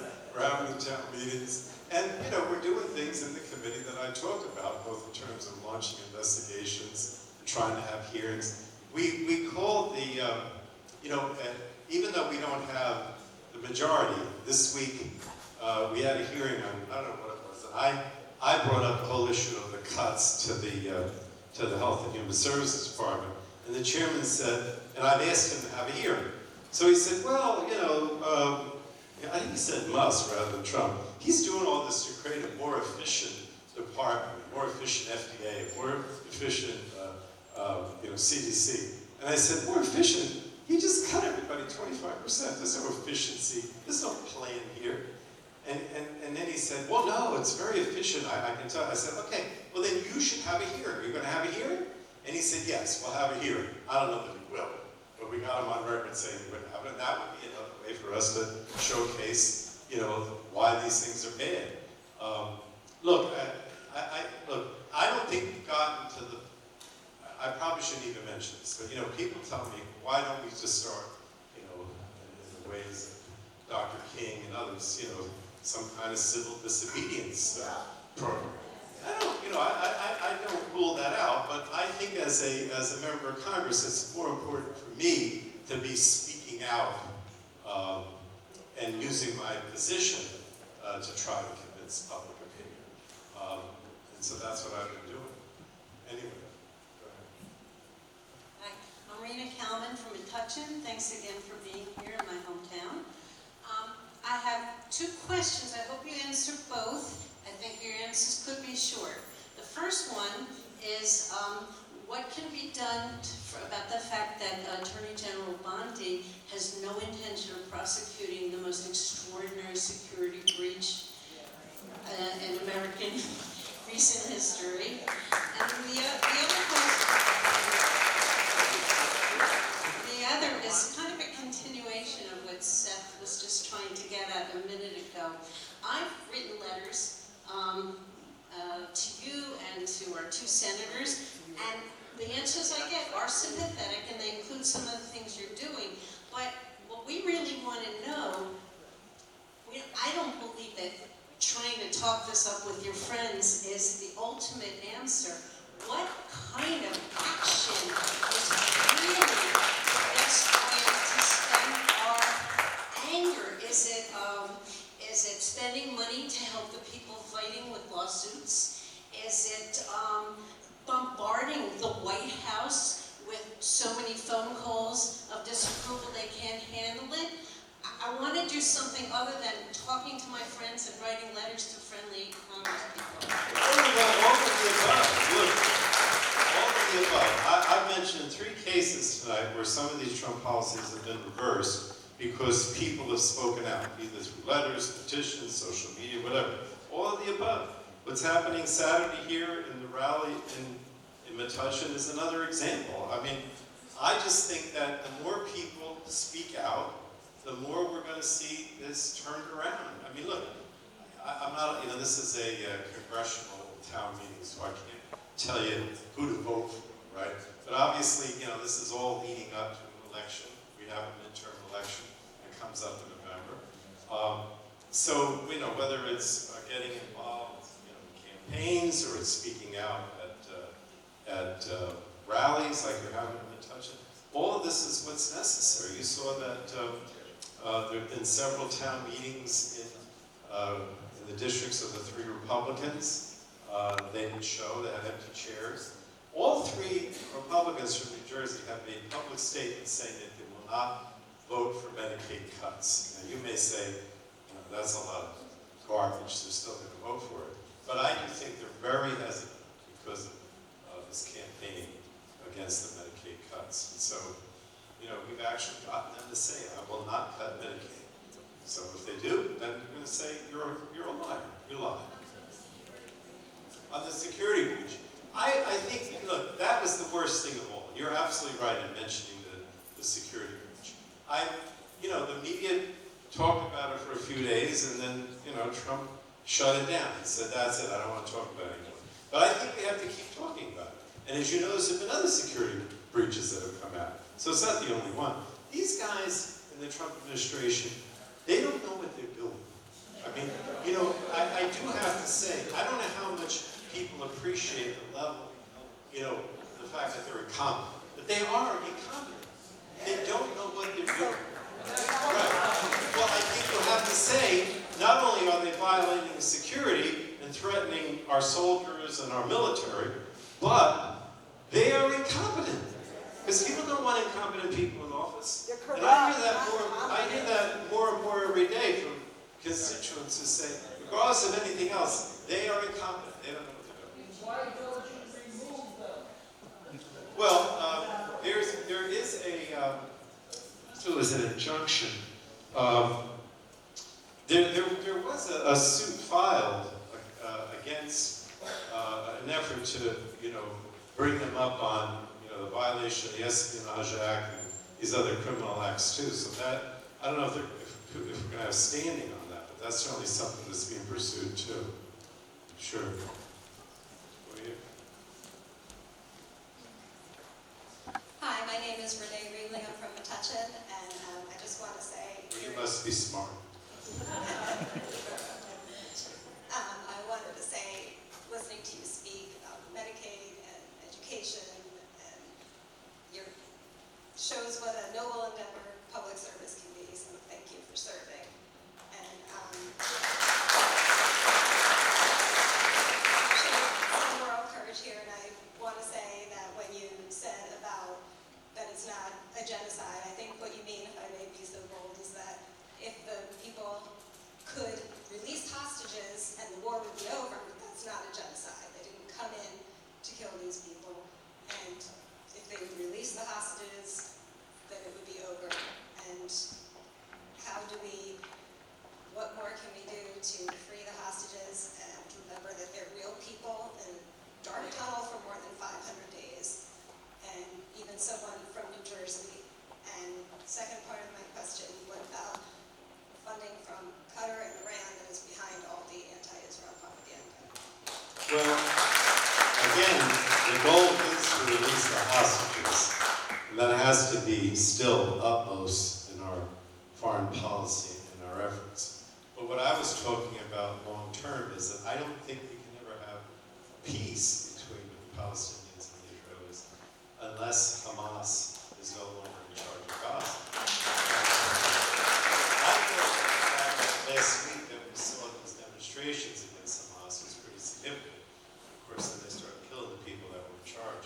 But I mean, whether it's some of the other Middle Eastern countries that are not pro-Hamas,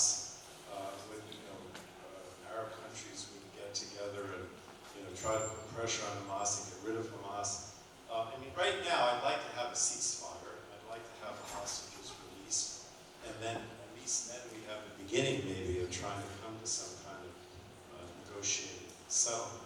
But, you know, you have a situation where Hamas says that they don't believe in the state of Israel. So you can't really, I don't think you ever get to an actual peace with Hamas. So they'd have to be replaced with some entity or some leadership that represents the Palestinians in Gaza that is willing to negotiate with Israel and recognize two states. I know that sounds, a lot of people tell me, you're crazy, Pallone, that's never going to happen, but what other alternative is there?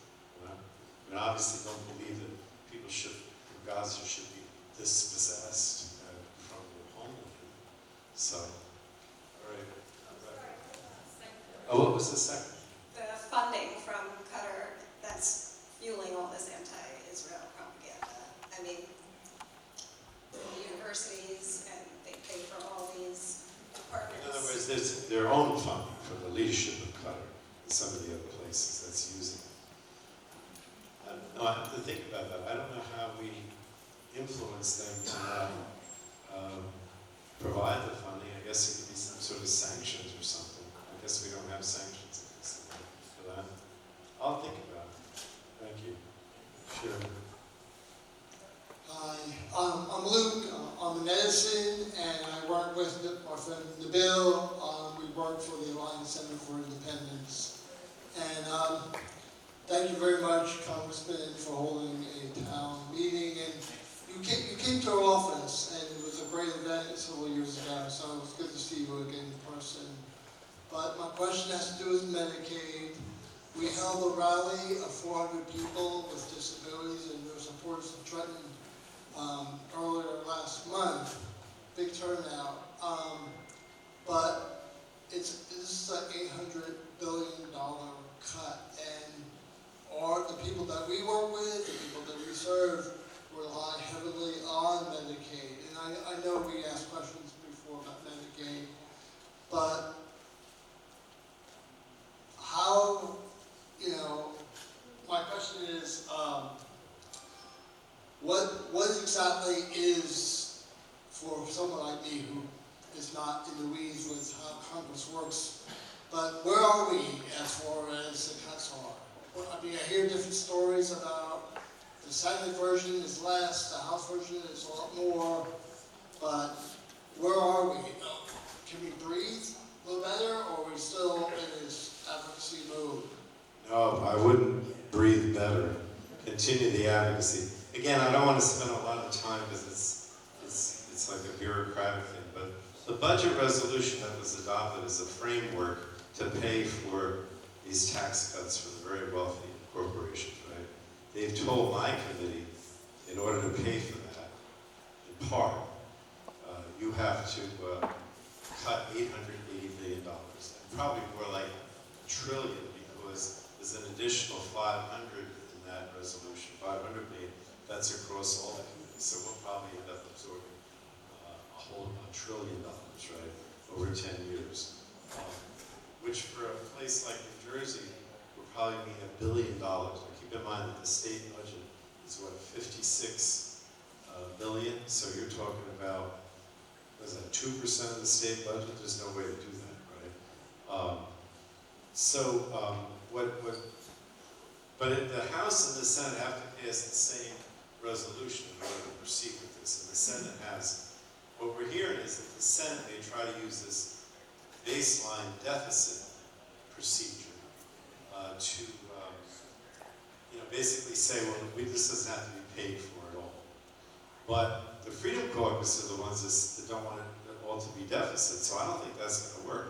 So right now, yeah, I think we're having some success because this is not moved. But we cannot let up. Sure, thanks. Hi, I'm Susan Liebell. I'm a political scientist living in Highland Park for the last 25 years. You are so smart and well-meaning, but you sound like it's 1995. And you're laughing and you're telling stories. You're talking about the Constitution, but the Constitution is interpreted by a radical conservative court and has no enforcement power. Our nation is experiencing a slide into authoritarianism, and I urge you to stop as if these are normal times. As your constituent, somebody who's voted for you many times, I need you to think outside the box.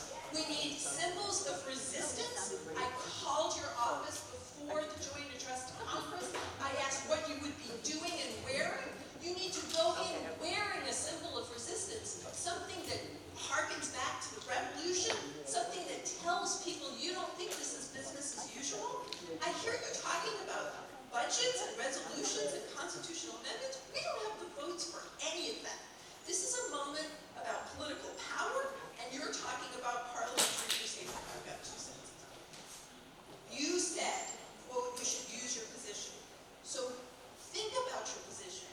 You went into the joint address. Go in with a symbol. You don't have to be Cory Booker to do that. You can just wear a hat. Take 10 representatives. Go to George Bush's ranch, whether he's invited to or not, and ask him to go to the Lincoln Memorial and save this damn country. Even though I completely disagree with him, but he needs to be there with Barack Obama in front of Lincoln and say something.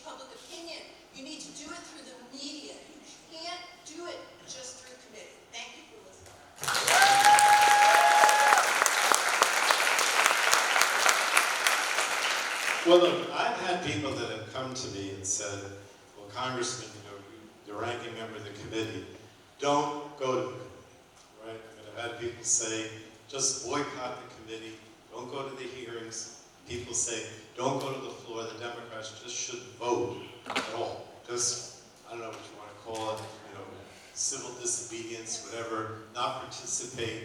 But, and I've had people tell me that, but the problem that I see with it is, if I do that, Go in a tie with the Constitution with lines through it.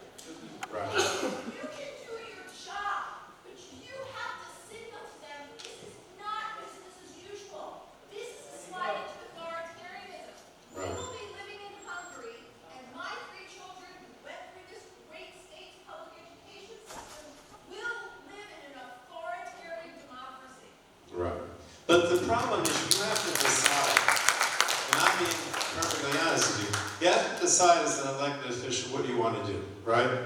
You could say on the day that, we had a caucus before the State of the Union, and there were people who said we should simply not go. We should just boycott.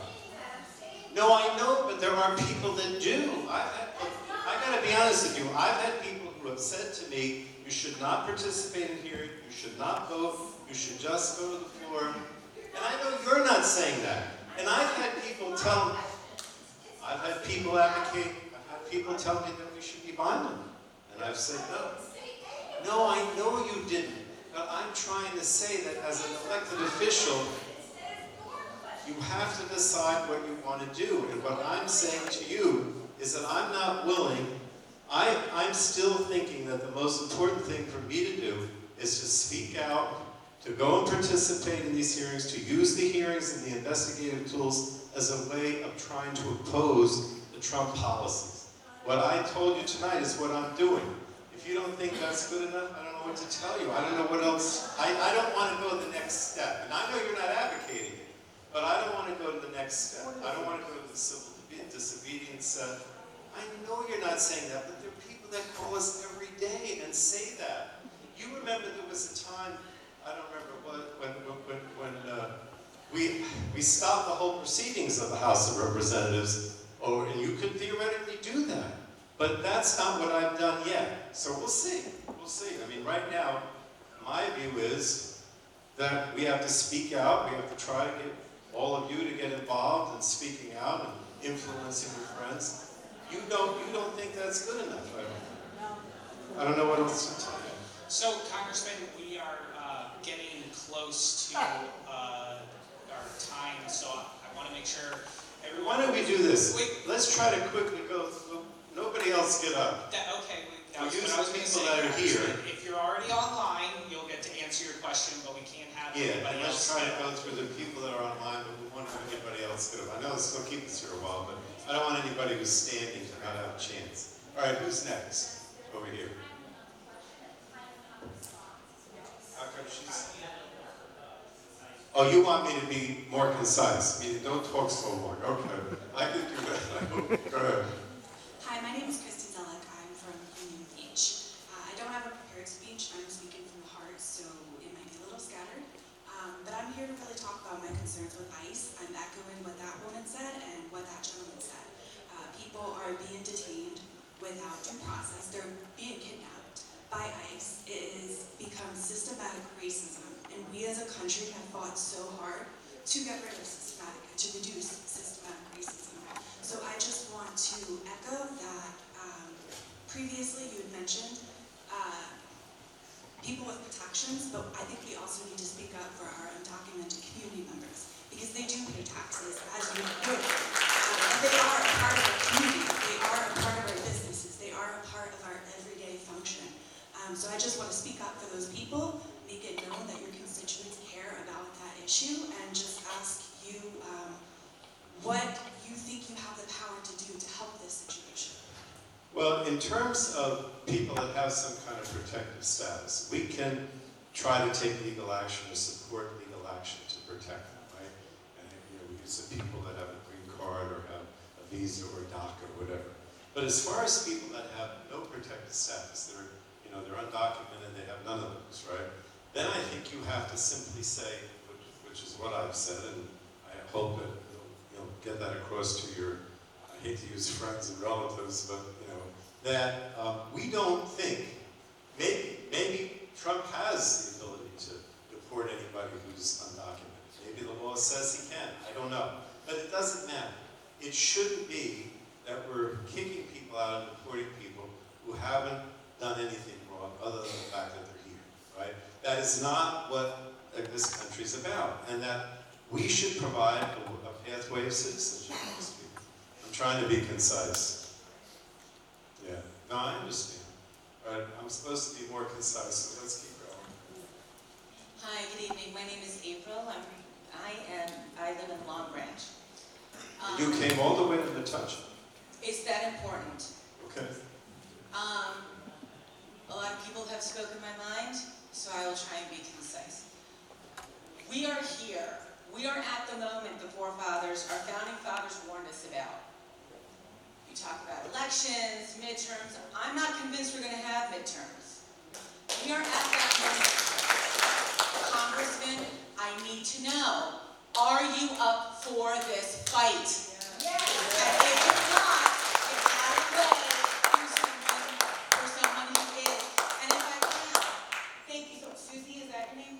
For what Susie said, I think you totally missed her point.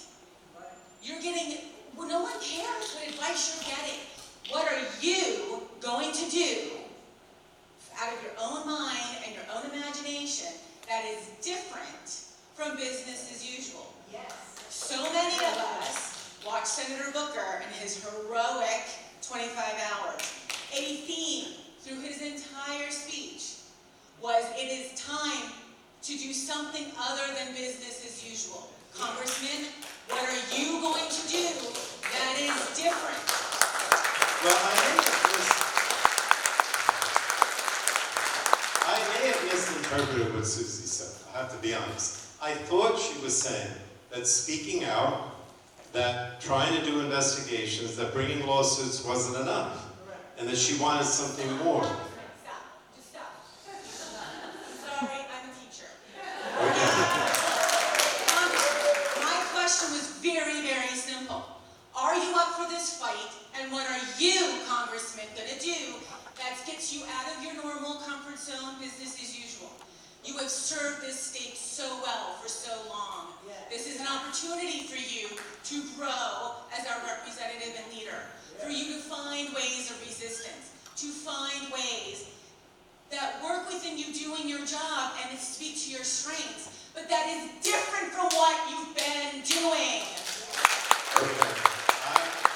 I don't know if I can answer your question. I basically said to Susie that I'm going to continue to speak out, continue to fight, continue to call out the injustices of the Trump administration, but it seems like you think that's not enough. I don't. It's not. Okay. And I've also tried to make it clear that I don't believe in violence, and I don't think you do too, either. Right. I mean, you know, Senator Booker was speaking out. That's what he was doing, right? He spoke out for 24 hours. You know, I mean 24 hours. But it's still speaking, right? I mean, it's not, you know, she gets mad when I talk about civil disobedience, so I'm not going to suggest that, because that's not what I'm doing. All right, go to the next question. Yeah, hi, my name is Greg, from Long Branch, New Jersey. And I've been to your office many times, but I want to talk about a little bit about the last 4 years. Billions of dollars the government has spent annually on housing, food, healthcare, education, legal services for illegal immigrants. This money could have been spent much better for the veterans who are 100% disabled, who have served this country honorably and provided the freedoms that we enjoy today. That's what the money should have been used for. Also, we need to provide these veterans who are quadriplegic, double amputees. We need to provide homes for them, for the service that they've done for their country. And I haven't seen this country do this. And it needs to be done. Because without them, especially during World War II, if they didn't fight for our freedoms, you would have been speaking German, or Japanese. And you need to thank your veterans. Thank you. I totally agree with you. I totally agree with you, but let me just say, based on what we're seeing now with the Trump administration, they're not going to spend any more money on veterans. They're going to reduce the amount of money for veterans, whether it's for their homes, whether it's for their benefits or whatever. Everything that we're seeing is cuts, not increases. But I agree with you, that should be part of what we should do, but it's not happening. It's just the opposite. I'm just trying to be concise again, because I know we have a bunch of speakers here. Go ahead. Hi, how are you? I'm Dave, 41. I grew up here in Metuchen. A lot of people have already said what I stood up originally to say. I'll tell you, I got up a little annoyed, a little angry, because I felt you weren't answering questions. As I have stood here, I've listened to you say more and more and more. And one of the things you said that stood out to you is, as an elected representative, you need to choose what you do. Frank, I have voted for you since I could vote. I'm telling you right now, the things you are saying in this room are making me wish I chose another choice back then. And I'm telling you, unless we see the sorts of things that these women have been speaking about, so much better than I ever could. My choice is clear. Do something, man. Well, let me just hope that your choice doesn't. Let me just hope that your choice doesn't become a Republican, because I assure you. Okay. Well, that's good. That's good. Thank you. Melanie Lee, I live in Metuchen. I wanted to summarize the responses I heard from you this evening, and that you're doing and encouraging citizens to do.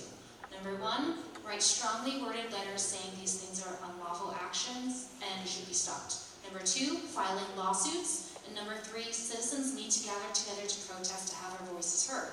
I have a few questions. What concrete steps steps and actions can be taken to effectively demonstrate public disapproval of all the actions being taken.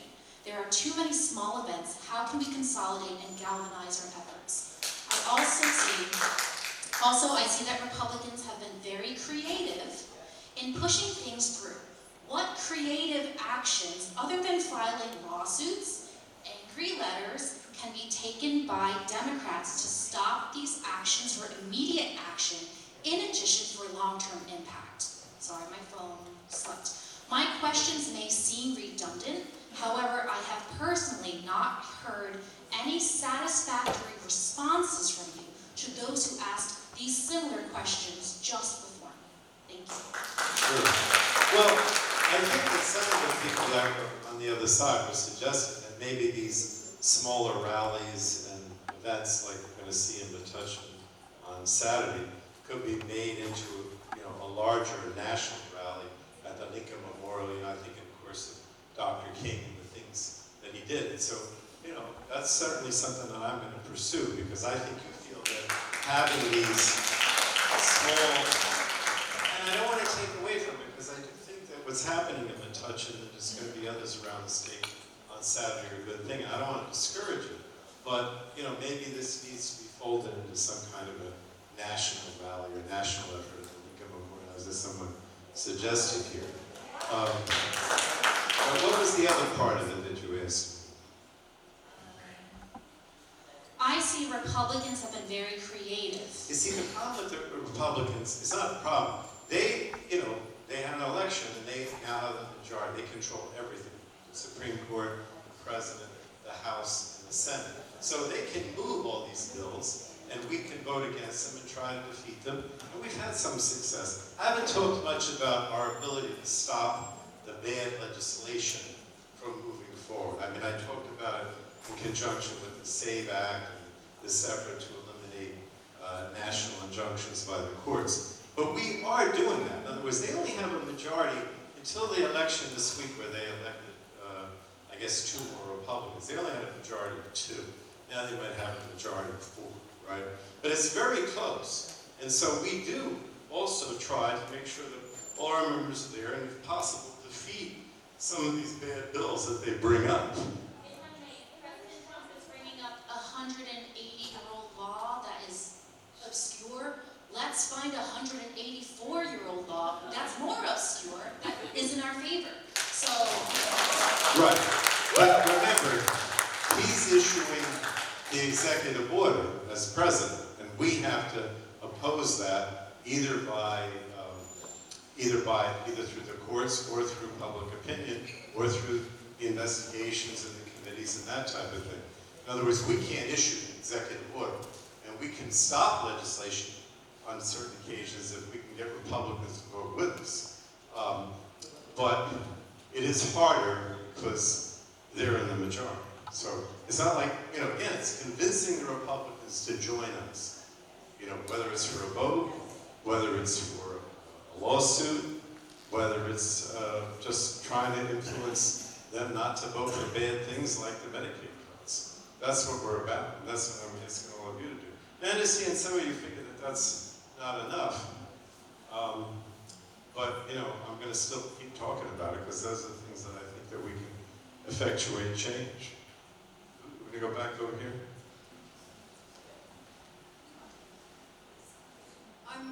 Good evening, everybody. Congressman Pallone, we did touch on this subject earlier, but I did want to make this, I wanted to bring awareness to the general public because I don't think a lot of people are aware. I am a Ukrainian American, and I am a member of the Ukrainian National Women's League of America. As you can imagine, most of our work is working with humanitarian aid for Ukraine. But because we're women, we care about women and children. And currently, about 30,000 Ukrainian children have been forcibly taken to Russia. About 20,000 have already been identified. The work was being done by Yale University, the Yale Humanitarian Research Lab, in investigating these crimes in Ukraine, including the forcibly taking of children, which which is a war crime. And unfortunately, the government has shut down this effort. They have shut down the funding. And my question to you is, please help us, please help return this money. Because it's such important work, Whitman has to be held accountable for his war crimes.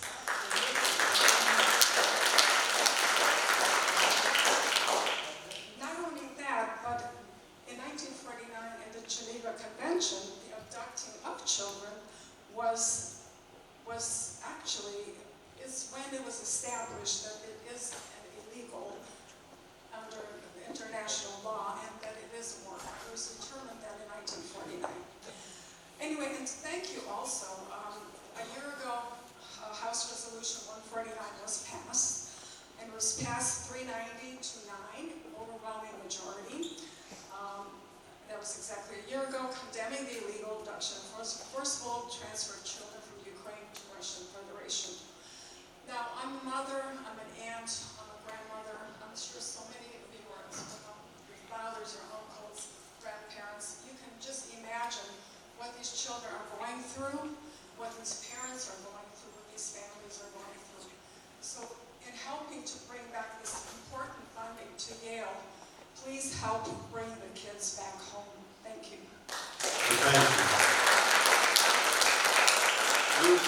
What I wanted to say is I do believe that there are a number of Republicans, and we're starting to see it, who do not support President Trump's policy of basically appeasing Ukraine and not supporting Ukraine, right?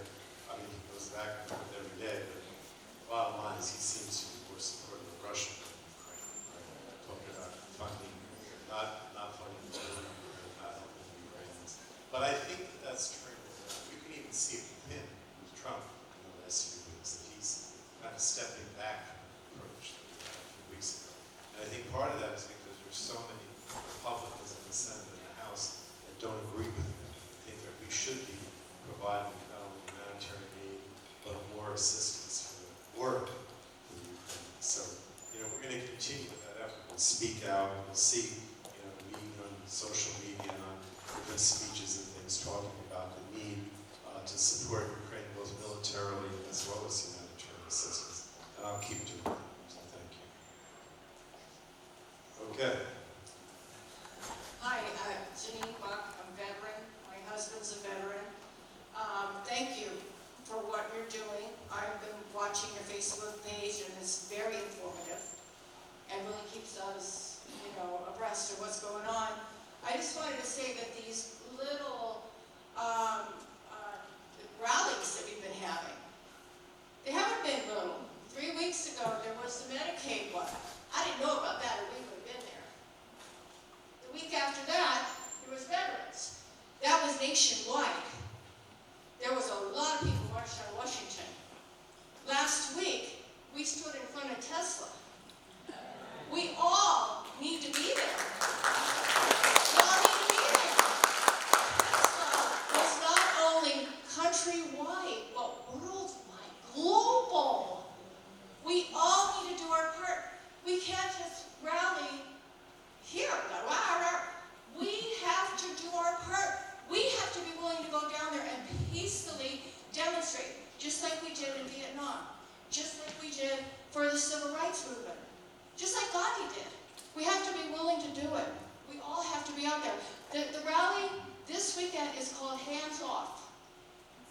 Hands Off. You can look online for it, right here in Metuchen, MLK, but there's a lot of different places across the state. So please, please, pick up your sign.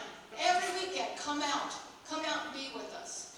And I didn't mention the Tesla, resistance, and look, I also think that if you're hitting these guys like Musk, and maybe he's a billionaire, so he doesn't care, but he's got to care. If you hit them in the pocketbook, certainly boycotts of Tesla and other, corporations that that are going along with Trump or appeasing Trump, those types of things are very important as well. So I'm glad that you mentioned it. It is important. I think it's another way to show your resistance to the Trump policies. Okay.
Thanks, Larry. I appreciate it. Thank you. Over here again? We're gonna let those two gentlemen on the other side that haven't had a chance to ask a question yet. So we'll do them first, and then if there's some time, we can have a repeat question. We can go back to, those are repeats? All right, we'll come back to it. Just, we don't want anybody else to stand up who's not already up. All right, go ahead. I'm Gary Freed from Metuchen. Been here for 30 years, Navy veteran. Yeah, I serve my country, and I do recognize that what you do, and all of these government workers, as my wife said, my son, that's their way of serving their country. I want to thank you for serving our country. You work 7 days a week, and I know that firsthand. You're here at 8:45 on a Thursday night, and you're going to keep doing this for the next 7 days and the next 7 days after that. So I want to thank you for that first. Secondly, the Trump administration, as we all see, painfully obvious that they're a bunch of knuckleheads running the government. Now, a bunch of knuckleheads were able to overtake our government and do things that we never thought possible. The first term, he crossed the line a little bit. This term, he's really crossing the line. Well, what if we get a group of really, really sharp people next time who can come into our government and take advantage of all the holes in the Swiss cheese? What are we doing proactively? Democrats are typically reactive. What are we doing proactively to ensure that 8 years from now, we don't have another group that's a whole lot smarter taking advantage of all these holes? What do we do to shore up our legal system and our government so this doesn't happen again? Well, I think that's a very important point. And I sort of got into it a little bit before. When we're in power again, and I know the people that say, let's not talk about, well, I don't want to put words in Susie's mouth, but I'm sure she doesn't want to wait for that, right?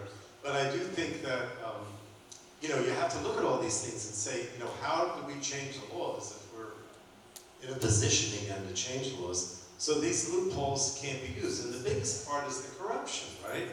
Look, everything that you see, most of what you see from Trump and Musk is basically trying to line the pockets, right? And even though, he managed to get out of a lot of these trials or convictions, I mean, he is corrupt. I don't care what anybody says. The guy's a criminal, right?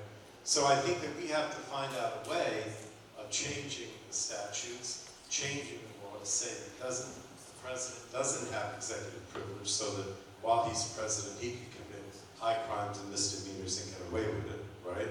And then, put in judges who are not going to interpret the law that way. I mean, the biggest problem, the biggest thing that the Supreme Court did that was so dangerous was saying that he's immune from prosecution. Because that basically means he can pardon whoever he likes, he can steal whatever money he likes, he can monetize everything he likes, and he doesn't care. And so, that's got to be changed, and that's probably the most important. But everything that's done is based on how much money he can make. I was over at the cafe downtown in Metuchen to get that coffee before I came over here. And it had the list of the countries in his tariffs that I guess begin tomorrow that only pay, that are only going to get a 10% tariff, as opposed to the ones that are going to get, larger tariffs if this happens, right? And I saw the list, and it was so many of those countries were countries that he has business dealings with, or he's benefited from. Like Saudi Arabia was on the list, right? All the money that was given to him and his family from the Saudis, right? It's a perfect example. So we've got to be very conscious of this corruption and this criminal activity and try to see what we can do to plug in those loopholes so that somebody else can't get away with it. And keep pointing out that he's a criminal and that he's making money on all these things. And that's what he's all about. I mean, that is definitely a pattern that we see. And I've been trying to call that out too when I speak. So thank you. Oh, go to these guys? All right. Ketan Doshi from Edison. You may be aware that it has been a very long time since the Social Security are not answering the phone call. Right. Then what did you take any action against them to stop these two? Why? What was the reason not answering? We did. That was one of the things I cited tonight, is that we started this whole, he announced that he was going to get rid of any Social Security, right? And that he was going to close offices all over the country. So we started a campaign, just like I'm talking about tonight, saying that that should be the case, and we got a lot of Republicans involved. And so he either rescinded or never went ahead with the elimination of phone service for Social Security. He's now said he's not going to do that. The 800 number service they used to answer, they put you on a hold for many hours and then they disconnecting the line. That is not fair either. But how come the other office do the answer, then local office does not answer the social security? Well, because this now goes to the firing of people, right? It's another issue. You can still have the phone service now, but they fired a lot of people. So there aren't people there to answer them. That's the problem. So you got to get those people back so that there's somebody to answer them. But all this is a concerted effort. Musk is really the one behind all this, right? He wants to close offices. He wants you only to go online. And he's hoping that a lot of people won't get their check, won't get their Social Security as a result, and therefore there's less money being spent on Social Security. And as all these services, funding for things like Social Security, Medicare, Medicaid go down, there's more money to pay for these tax cuts for the wealthy and corporate interests. That's what's going on. All right. All right, who has it? We're going to go to the repeats. We can do that. These guys. And then we'll. Hello, my name is David Reyes. I'm from Perth Amboy, New Jersey. A January 2025 YouGov poll showed that among the 19 million people who voted for President Biden in 2020 did not vote in 2024. The reason all these people sat out was cited as ending Israel's violence in Gaza. So, people in my generation, we don't want violence, we don't want war, we don't want genocide, we don't want children to die, and it was the #1 reason why they didn't vote. So that also allowed Trump to get elected, because Democrats were not doing their job to stop and to create a ceasefire. Trump just this weekend resumed bombing Israel. Will you speak out against the bombing of innocent people so that voters will not sit out in more elections like the upcoming governor's race? I'm afraid of a Republican governor, and I'm afraid of a Zionist governor as well, coordinating with Trump, of taking away our freedom of rights. So will you please speak up and make sure that you do not support this anymore? Nobody, especially people in my generation, who are 25 and to 30, we don't want this. Even ask members of your staff, all their friends, they don't support genocide, they don't support Israel, and they don't support the killing of innocent children. And it needs to stop now. I guess all I can say is I disagree with you. I think I made that clear. Who else? Brett Baker, I live in Edison. As my fellow neighbor, I also am a political scientist. In my freshman year, one of the most important lessons I was given at Michigan State was, as a political scientist, our job is to listen first. Listen to understand, listen to learn, listen to grow, listen to develop, and listen to implement. And I've been pleading since July to speak to a member of your staff. I know, as almost the most senior member of the New Jersey delegation, I'm not going to get face-to-face time with you. But I've called your office repeatedly, I've emailed your office repeatedly, I called last week and I was hung up on. October 9th, 2024, Lisa Doutman, a director within the United Nations Office for the Coordination of Humanitarian Affairs, said to the UN Security Council, and I quote, "Over the past year, relentless Israeli-issued displacement orders have affected almost 84% of Gaza's territory. Around 90% of Gaza's population is internally displaced. Each day," I continue quoting, "according to UNRWA, 10 children are losing one or both of their legs. Gaza is home to the largest cohort of child amputees in modern history. Women are 3 times more likely to miscarry and 3 times more likely to die from childbirth." On March 30th, 2025, Prime Minister Netanyahu said, and I quote from his Twitter, "We will see to the general security in the Gaza Strip and will allow the realization of the Trump plan for voluntary migration. This is the plan. We are not hiding this and are ready to discuss it at any time. My door is open. My phone is open. James Johnson has my email. Convince me how the things I just said are not a genocide. Convince me how the things I just said are not a crime against humanity." I guess I'm just repeating. I don't think it's genocide or a crime against humanity when it's not intentionally done. In other words, I'm no fan of Netanyahu, but the bottom line is that in order for it to be genocide. It has to be intentional, it has to be planned, and I don't think so proceeding is real. Oh, we got One last question. They're killing old people. They're killing people in wheelchairs. They're killing everyone. What is wrong with you guys? What is wrong with Did you want to say something? Why does nobody care? Why does nobody care? They're killing everyone. They're killing children.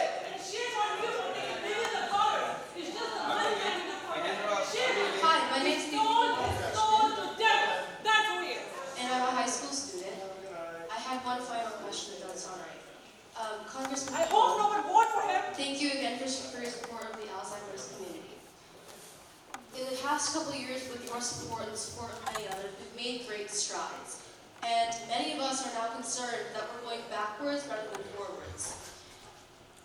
With everything happening in DC, we're worried about cuts coming to the NIH, to research programs, and to BOLT.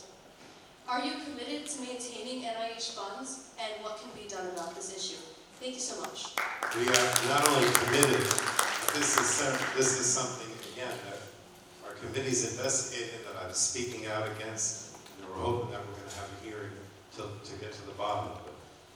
I agree with you that we've made a lot of strides with Alzheimer's, but the problem is that Trump wants to cut most of the research, right, for science, for health, for safety. I mean, he's very much determined to cut all that money. He doesn't think that the federal government should be involved. It should all be done private.